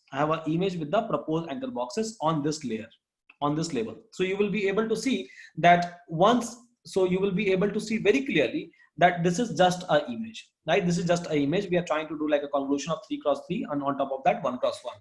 Now here you will be able to find out that if we have proposed a multiple anchor boxes, these are the anchor boxes. So we are combining a input image with the anchor boxes that we are getting from the RPN network. Even we were trying to do a same thing in our fast RCN, but instead of using this neural network concept, we were trying to do what? Selective search, I would say. So we are trying to apply the selective search algorithm, and then we were trying to perform the almost similar kind of a thing. Now, so this will get inside this with this one. So this with this one will get inside, I would say. And ROI pooling is nothing but a region of interest. So if we have proposed like multiple anchor boxes, suppose ROI pooling means what in a layman way, if I'll try to explain you. So suppose like for a mask, right? For a mask, so this is the anchor box which I have proposed. This is the anchor box which I have proposed, and this is the anchor box which I have proposed, right? So this is the anchor box, let's suppose I have proposed. Now, so this is the anchor box I have proposed basically for the same face. Let's suppose for the same face I have proposed this anchor box, face who is wearing a mask.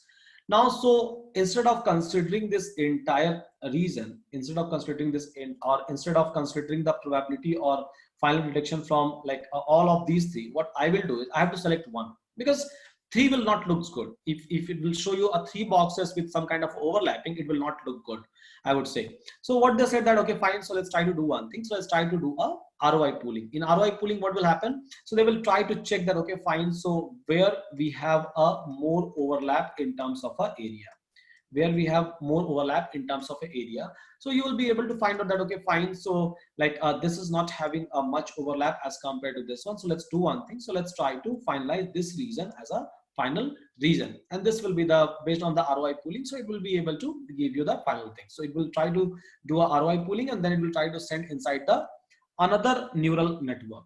It will try to send inside the another neural network with what? So it will try to send inside the another neural network with a feature extraction, so feature map, which I was able to get over here, plus the boxes after ROI.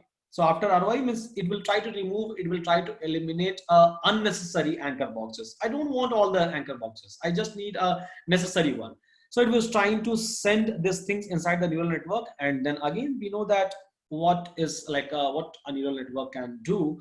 So this neural network is a fully connected neural network, FC layer, I would say, where it was trying to take like a boxes plus all the features, and then it will try to learn, and then it will try to give you two things. One is a class, and another one is nothing but it's a final boundary boxes. So this was also giving me like a boundary boxes and its class, boundary boxes and just its class, not on images. On images you will be able to get over here, because here we are combining image plus a proposed region.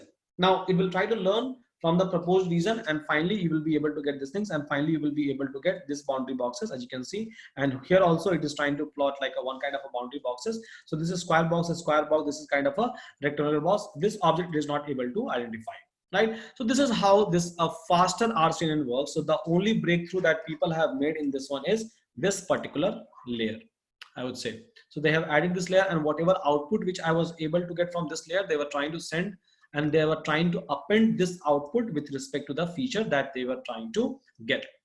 So this is what we have discussed, and I think now you will be able to get a conclusion. Just by looking into this image, you will be able to get a conclusion that how this faster RCN was working and how it is different from the fast RCN. Right? Because we are not using a selective search algorithm, we are trying to use a RPN neural network. Basically, for the region proposal, we are using a neural network. Now, so if I'll talk about RPN network, right? So further, we were trying to break down this entire neural network into a small section. So if you will start looking into this RPN network, right? So again, here you will be able to get a very good intuition based on the understanding that you have. If you will start looking into this kind of a neural network, let me explain one of this neural network. Yeah, so here basically like our data will go inside that, then there will be a convolution layer. We know that convolution layer is going to give me a feature. Then we are trying to extract like 3 cross 3, right? So RPN convolution. So RPN convolution. So we are trying to send this data to the RPN convolution, region proposal network, right? And inside that, so what we are trying to do is, so we are trying to find out the class score. We are trying to perform the reshaping, and then we are trying to apply the probability, basically a shortness function, then again a reshaping, and then this is the network which is trying to learn basically a regression. So if I'll try to represent this entire network, so this is nothing but it's a neural network that we have. Now, so once it will be able to give me a proposal, so once I will be able to get a proposal from this network, so then what I can do, so then I can try to like yeah, so proposal I will be able to get, so out of the proposal, so I will be able to get like a ROI, and then I will be able to get the score. Again, so there are like many other way that people have discovered in a later stage, because whenever people try to release some kind of a paper, so they always try to test it with the different architecture, right? So here again they have discovered a different architecture for the same purpose, for like implementing a faster RCNN. They said that okay, fine, so I will send a data, the data will go to the convolution, right? So I will send a data, and a data will go for the convolution, and then on top of that, right, this particular part is completely same. It will try to find out the RPN boundary box prediction plus RPN score. And in this layer, so we are again going to do a ROI pooling. We are going to do a pooling, then we'll go inside the like a forward connection layer. There will be a dropout in between, and again there will be a forward connection, there will be a dropout, and finally I will be able to get the same thing, class and the boxes. So this is the again another architecture that people have proposed, but the original concept, the original idea is this one. This is the original idea, that okay, fine, so there will be a RPN network separately, there will be a feature map I will try to extract, I will try to give the output as an input of RPN network to the final fully connected network, and then like I will be able to get the boundary boxes regression, as well as I will be able to get the classes. That's the actual and the original idea from which they have started proposing these things. Now if I'll try to go to if I'll try to go to a paper, so in a paper, so they have mentioned multiple benchmarking. So yeah, this is the idea, this is the black box kind of a thing. So now if we'll try to understand this black box, so there will be a image convolution layer which will give me like a feature out of this like a convolution.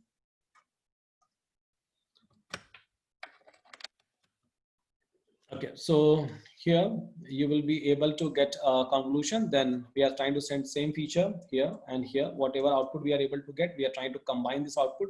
So that's the reason you will be able to see boxes here. So we are trying to combine it. We are trying to combine our this image, this one plus proposal. So we will be having a boxes on top of that, and then like we are trying to send these things for the classification and for the final regression.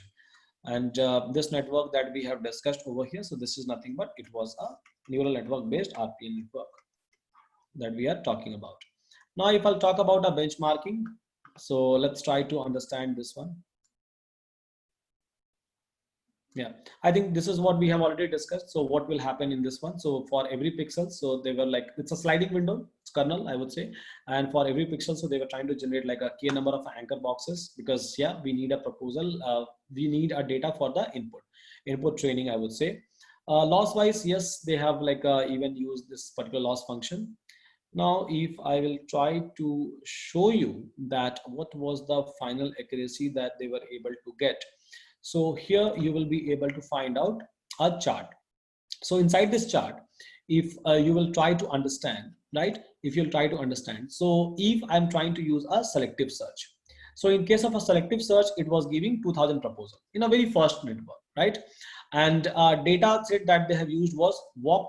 So VOC is a data set, I would say. So VOC is a data set that you can also download. So VOC 2017 data set and VOC 2012 data set, which is available. So now they have tested this entire model on like a entire algorithm. So what they have like observed is, so if we are trying to test these things with the semantic segmentation and proposal, and if we are trying to test these things with the VOC 2007 data set, so they used to store these things year wise, I would say, because year wise they keep on adding a more number of the classes. So it was giving me 2000 proposal, and out of 2000 proposals, so with this data set, it was giving me this as a mean average precision. So mean average precision means like a accuracy score. I'll talk about mean average precision formula in a later stage. Now, so it was giving 66.9% of the accuracy, let's suppose. Then when I was trying to use these things with a latest data set, right? So in that case, it was trying to give me almost similar result, just 0.1% of the differences. When they have used RPN network, RPN neural network, I would say, with VGG in an unshared mode where they are not sharing a weights of each other. So in that case, number of proposal has reduced directly. So like number of proposal has reduced to 300. So just from 2000 to 300, like number of proposal, one by almost 7th times, we are able to get a proposal, right? And they have tested these things, and they were able to increase the accuracy of by 2%, I can say. So by 2%, by 1.5%, they were able to increase the accuracy. Again, when they have used a shared one where they were trying to share the weights, so they have like got some better accuracy when they have like tested these things with a COCO data set. COCO plus walk 27 and walk 2007 plus walk 2012, 78% of the accuracy they were able to get. So just you can see the differences between these two. So this is the accuracy that we were able to get from the very first model, RCNN family model. And this is the kind of accuracy that we were able to receive with RPN plus VGG. So VGG for convolution means VGG for feature extraction, and RPN network on top of that. This is the combination that they have used. Again, in a further release, I would say, so they have tested these things with many other data set, and they have published a chart as well.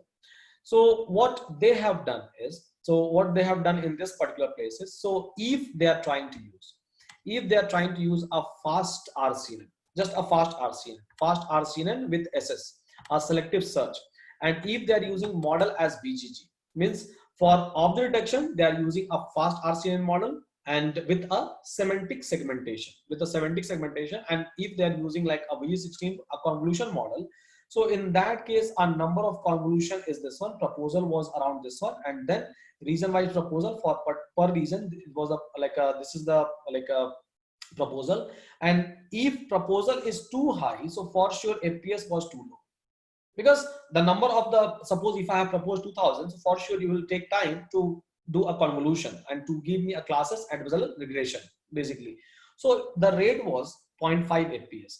Now what they have done, so they have used RPN instead of semantic segmentation. They have used RPN, right? Selective search, instead of using a selective search algorithm, which is a third-party hard-coded algorithm. So they have started using RPN. RPN was nothing but it's a neural network based model, right? Neural network based region proposal network with fast RCNN. So fast RCNN with this one, I can say if I'll try to combine these two, it's nothing but it's a faster basically. So faster RCNN has been derived from the fast RCNN.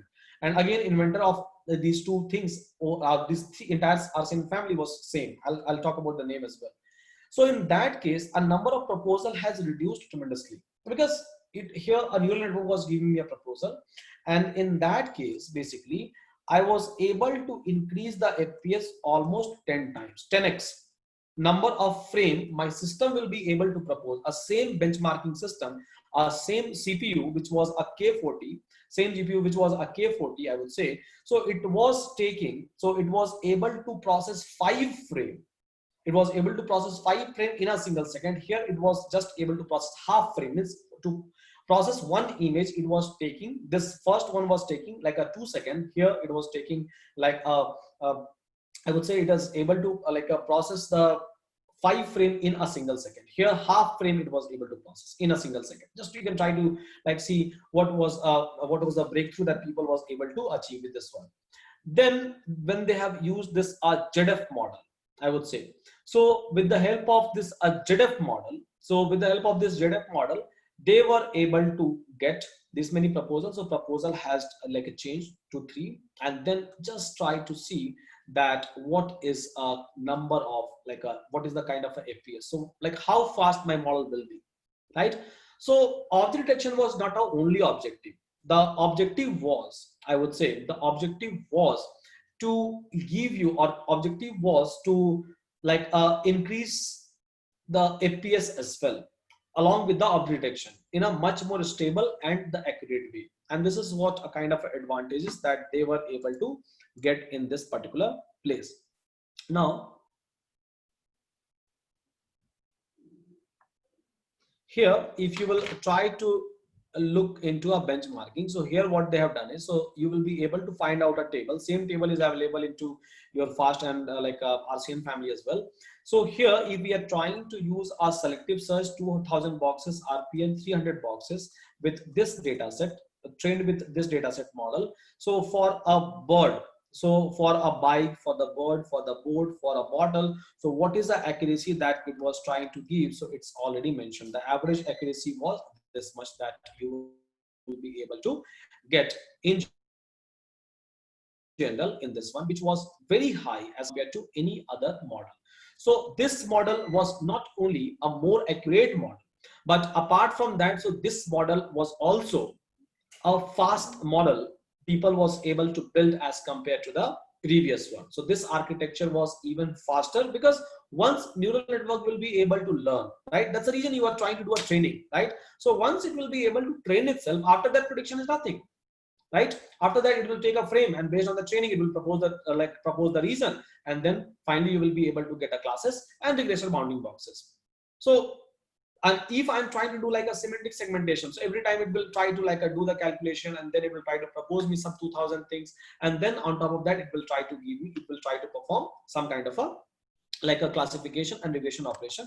So you can just so this was a breakthrough that people have made, not only in terms of accuracy, but even in terms of a fast. I would say it was much more faster, means a number of frame that it was able to process is way higher than the number of frame that you were able to get in your very initial model. So this is what they have done. Again, I talked about like people was trying to take like a 1:1, 2:1, 2:2, or like a 1:1. So this is basically a experimental thing. Whatever I said is not a fixed thing. In a paper itself, you will be able to see that they have built a multiple model with a different kind of a hypermeter. So these are basically a hypermeter that they are trying to take, and they have experimented. So with every hypermeter, you will be able to get a table. Now, even if I'll talk about a loss function, or if I'll talk about, I would say, the optimizer that they have used in each and every layer, because we have a neural network in 2 layers. So it's again an experimental fact that people have again tried to change with respect to everything. That's the reason. So I keep on asking that, okay, fine. So just try to change it. And yeah, so this is something that they were able to get, I can say. Yeah, and I think this is what when you are able to do. Right. So here you can see that we have a cow over here, we have a cow over here, we have a bigger boundary boxes, we have a smaller boundary boxes. So yes, we are getting these things from the regression, and cow we are able to get from the classification, I would say. So this is like a official paper, and this is what happens inside faster RCN. So that's the reason it's called as a faster RCN, because it was way faster than a fast RCN that we have discussed so far, so forth. And I think you guys are able to get an overall idea about this faster RCN. And yeah, this is a guy. So Ross basically. So Ross was a guy who was an inventor of RCN, fast RCN plus faster RCN. So you will be able to find out that in all these 3 papers, this guy is common. So this was the guy who was like trying to perform this kind of things, and whatever benchmarking people used to do. So they always try to mention that, okay, what what kind of a classification model that I have taken, what on which data set I have done the benchmarking. So they have done the benchmarking on Pascal Walk 2007 and 12 data set plus MS-COCO data set. So they have, so everyone, even if you are going to build some kind of a network, and then if you are going to do a benchmarking, you will do the same thing. So this is how we write a paper in any kind of a situation, in any kind of a scenario. Now, if you will go to this one, I think you will be able to understand it. Basically, that we are trying to take the feature extraction, and then it will be able to generate some candidate anchor boxes. And one thing will go for like a regression, and like it will try to generate the candidate, means target anchor boxes. Then it will try to send those anchor boxes to the neural network. Then it will try to back propagate. So here we have a back propagate. So you will try to send inside the neural network, it will back propagate, and then again it will try to send this one, right? Now you will be able to understand these things. And we used to send these things for the regression. So here non-maximal separation happens, and then it will try to like do the regression, and again, so it's like try to do a backward propagation for the entire things, and finally you will be able to get the ROI, and then you will be able to get the boundary boxes. So that's the whole idea, guys, about faster RCNN. Now I think we can talk about, and one more feature. So there is something called as a non-maximal separation. So non-maximal separation is one of the beautiful concept. So I will try to talk about this non-maximal separation in YOLO as well as in SSD. So I have not discussed like in depth about the non-maximal separation. So I will try to talk about this for sure, because even in my last classes, I think I talked about the non-maximal separation. Yeah, it's a very good concept, because people have used this concept in many places. So non-maximal, I'll just give you the overview about the non-maximal separation. So non-maximal separation always helps you out to select one out of n, basically. So if you have n number of boundary boxes, so how you will be, by what logic you will be able to select like a 1 or like a 2 or 3 or n number of boxes out of some n number of boxes which is available. So that kind of a concept which comes inside the non-maximal separation. So I will talk about that. Now I think I can take some question that will be better. Yeah, so those who have a question, they can raise their hand. I can just try to unmute them, and one by one. Yeah, go ahead. Yeah, hi Sudhanshu. Yeah, so you were explaining regarding the annotation part, which we did in TensorFlow object detection. Yes, yeah. So when we annotate the thing, that only that part will go as an input, right? But then how, so if we are giving the model the input that, yeah, this guy is wearing a mask and this guy is not wearing a mask, and does the training take place basically? I didn't understand that. No, basically what I said is like whenever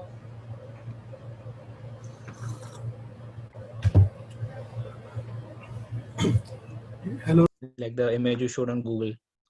Okay, see what happens in general is, so suppose if you have like done the annotation, right?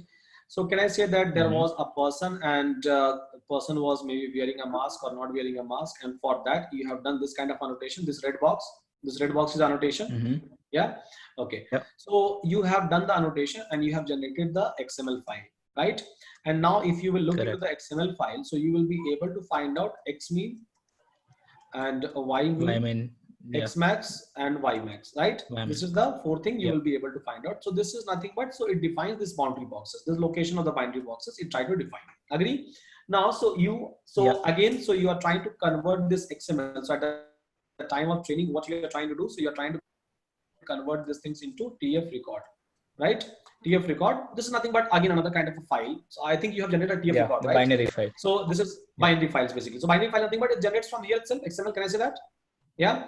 So you convert XML into a Excel sheet kind of a, like a CSV file kind of a thing. You convert XML into a CSV to TF record. TF record. So actually it's a XML file that you are converting into a TF record, right? I think you all like know this flow. So once you will convert the TF record, it's nothing but it's a location itself. Simple. It's a binary format of the location.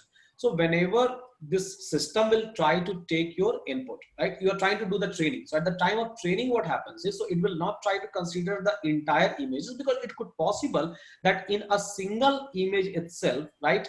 I have done two annotation. So one annotation for this one and one annotation for this one. So this with mask and this without mask, right? Have you done two annotation in a single images? Yeah. We have done that, right? Have you looked into your XML file? It will try to. Yeah, it has two. It had two basically. For. Yeah, so two basically tabs you will be able to get, right? Correct. So two tabs you will be able to get. So basically at the time of training, what happens is it will try to take only this part and only this part. It will not consider the entire images, because in the entire images it will not be able to. And yeah, it doesn't matter. Yeah, because even in classes, in classification problem, doc-at classification problem or classification with your friends and family member that you have done. So how you were trying to represent the classes? You were trying to keep the images into a folder, and folder name was the name of the classes, right? So it was able to understand that whatever image I have, so I have to learn this image for this class. Right? I have to find a relation. So here, same thing happens actually. The strategy has changed, right? Yeah, but then my question is, what's the point of sending it to the model? Because fine, you told it that Only that image? I'm coming to that part. Okay. So you have sent this one, right? Now what happens inside a convolution, right? So you have sent this particular part. Now inside a convolution, basically, can I say that you are trying to send these things inside the convolution neural network? Or let's suppose you have used basically faster RCNN. This is the model that you have used, right? Yeah, faster RCNN. So faster RCNN that you have used. Now, so you have used a faster RCNN, which model, which version? Faster RCNN with ResNet or faster RCNN with InceptionNet, which one? InceptionNet, I guess. Okay. It was InceptionNet. So you have used faster RCNN with InceptionNet, right? InceptionNet. Now, what is the meaning of that? So we have basically object detection wise this one logic, and then like a convolution neural network wise inception. Okay. So this is something that you have. Who is this? Okay. Now, so basically what you have done is, so you have sent a faster RCNN, you have sent this data inside the faster RCNN with the inception net. Now, what will be our roles and responsibility of an inception network, right? The roles and responsibility of this inception network will be to extract the feature. Okay. Agree? So can I say that you are trying to use the inception net, which is already trained on something? Correct. Right? Already trained on the COCO data set, basically, right? Yeah, okay. So can I say that whatever data set that you have inside a COCO, so even inside the COCO data set, there are some classes where I have lines, I have a circles, I have this kind of a things, like I have some kind of a shape, size, or color, or some other kind of a dimension. Agree? So basically, it will try to take this image inside the inception net, and it will try to extract all the features. So it will try to extract all the feature.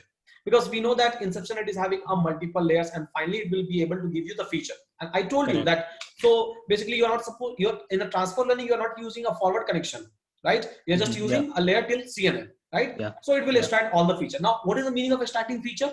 So meaning of extracting feature is, so I will try to extract the relevant part of the images. Agree? Means, so in every layer, it will start extracting the feature, and finally, like I will be able to get a rough images, right? Rough images with some pixel relations, right? So all so like I will try to like accumulate all the same kind of a shape in one place, that is called as one feature.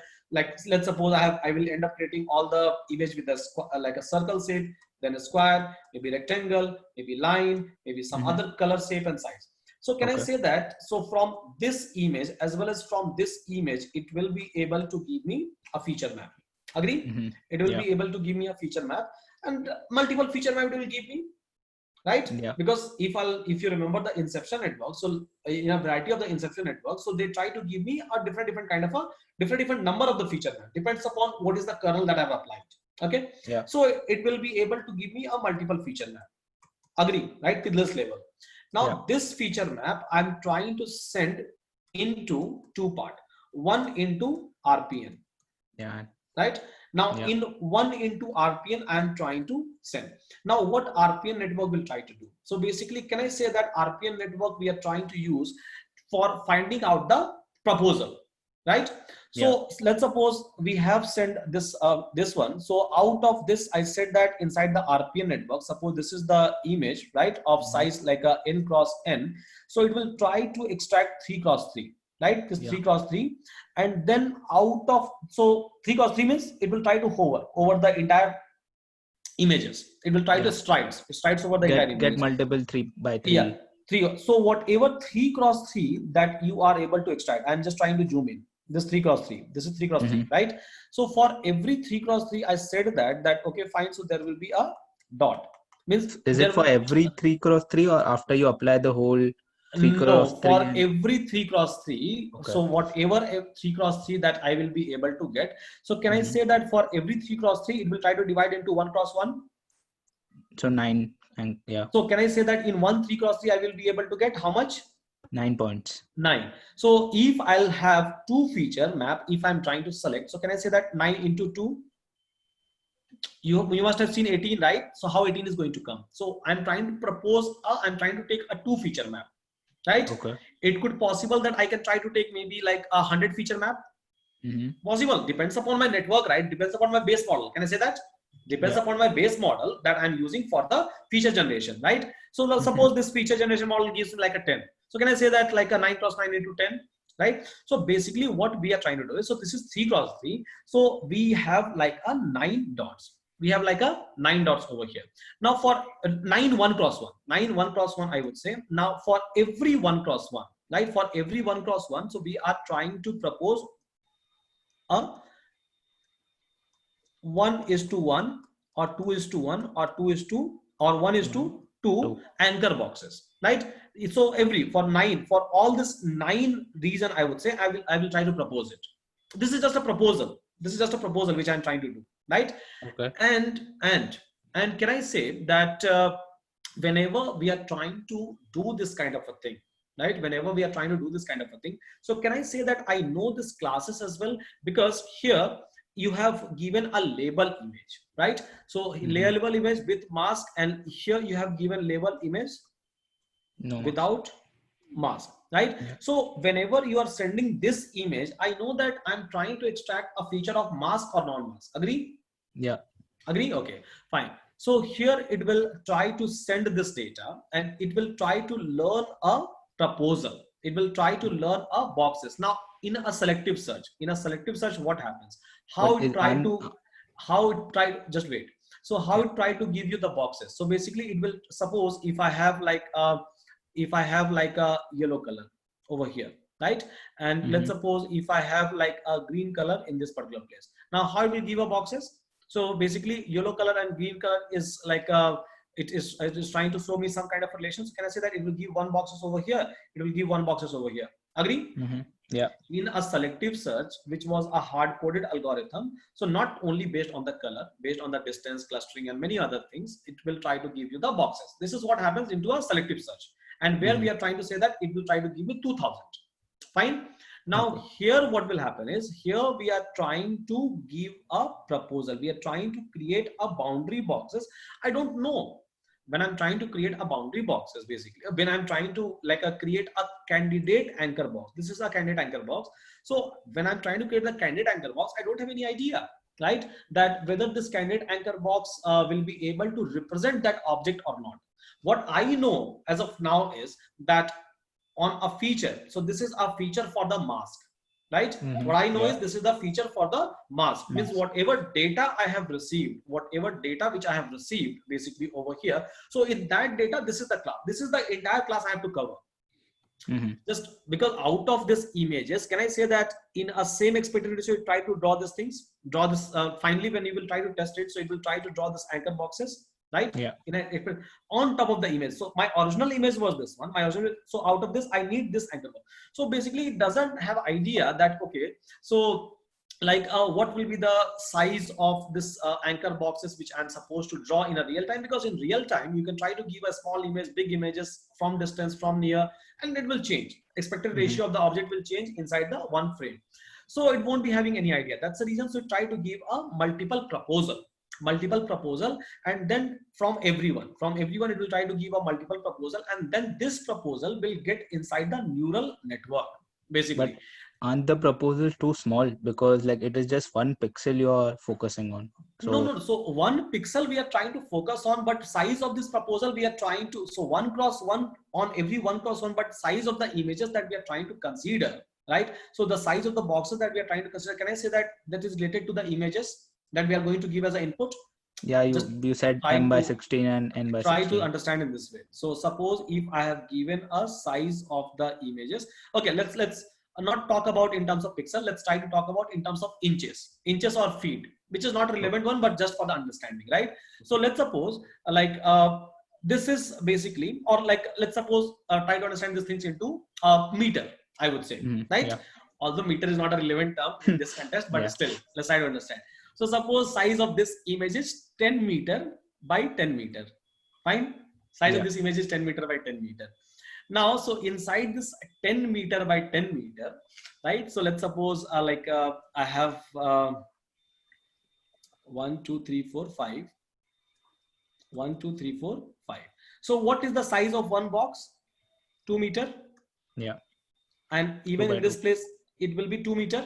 Agree? Okay, fine. Now what this is the first time I'm trying to explain this way. So okay, so this is like a 2 meter. Okay, what I am trying to say over here is, so whatever boxes it will try to propose on this one, so it will be 10 by 16 and 10 by 16. So this is like a proposal that it will try to give. So 10 by 16 and 10 by 16 of a particular image, right? So basically, if I'll try to talk about a 10 by 10 over here, and if I will try to talk about the entire image, because this is the image which I have annotated, right? This is the part of bigger images, right? So basically this is, okay, this is basically M. So now the actual image size is 100 meter. Our actual size is, actual image was 100 into 100. Out of that 10 by 10 in which I have done the labeling, right? So now whatever anchor boxes which it will be able to generate, what will be the size of the anchor boxes? Can I say 100 by 16? 100 by 16. 100 by 16, right? Now what is the 100 by 16? So approximately like it will come as 6, right? So it'll cover 6. Then 6 means it is covering almost 3 boxes, right? Yeah. Okay. Understood. Is it small? No, right? No. Yeah. On top of that, we are trying to perform regression as well. Regression we are trying to perform, right? So on top of that, so basically it will try to learn a coordinate of the boxes as well, right? So this is the boxes which we are trying to set. So previously we were trying to do a selective search, and based on that we were trying to do this. But in this one, so we are trying to send a boxes now. In an RPN network that we have discussed, in an RPN network, we are trying to send the boxes, right? The boxes we are trying to send. So proposed by, or like that we have convoluted from all the feature map. So we are trying to send the boxes. Now it will, and again, we are sending a boxes, and we even know that, okay, what is the label of that boxes? Agree or disagree? Yeah. Correct. When we are sending a boxes, so can I say that, okay, 2:1, 1:2, 2:2, like, or 1:2, the boxes that we are trying to send, so it belongs to which object? We know that. Right? Mask or non-mask, we know that, right?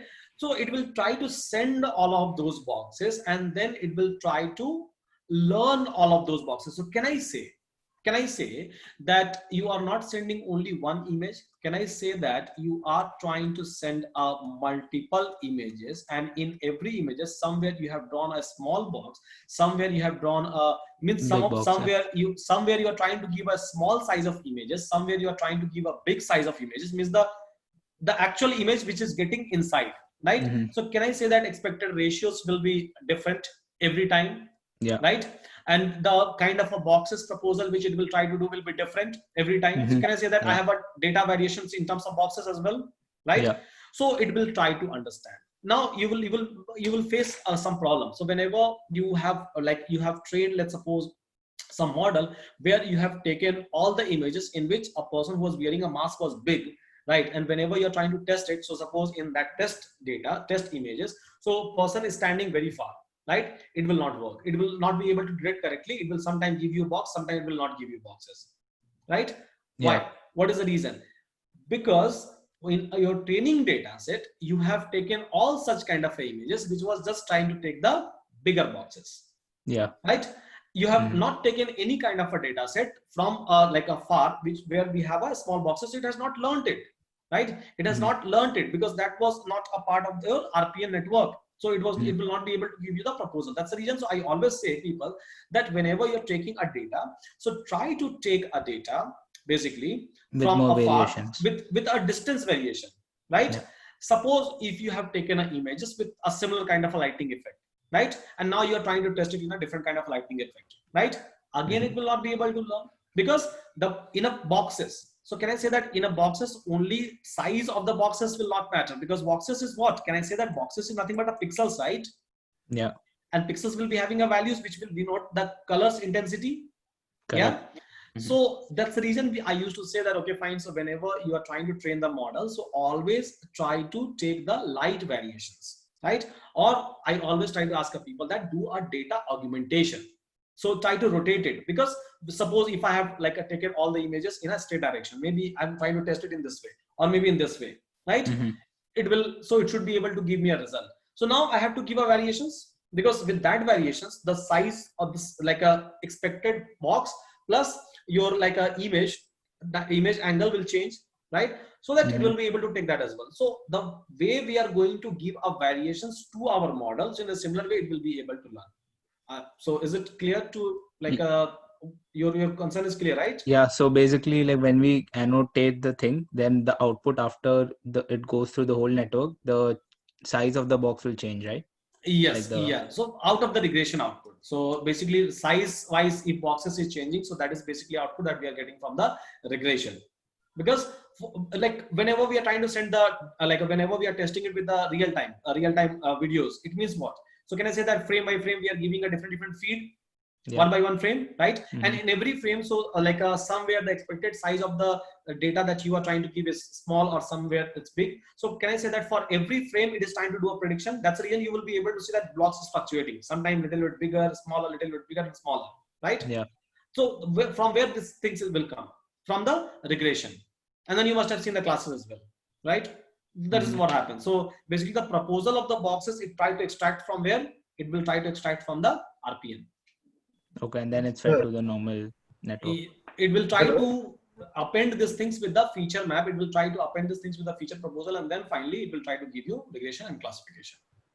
Yes, Okay, sir. thank you. Hello, Sudhanshu sir. Yeah, go ahead. Yeah, actually, I run the like a tensor board to evaluate my data, which is in TFOD. Okay. So some portion like there is a projector. So I didn't understand what is the meaning for that one. So Which can one? I share projector? No, I think you can share your doubt session. So in doubt session, I think I'll take this question. So if you have any kind of problem with the TF40, okay. Okay. Sudhanshu, even your previous videos are not available regarding the RCN. No, yesterday's videos, no, RCN is not available. No, like I just checked right now.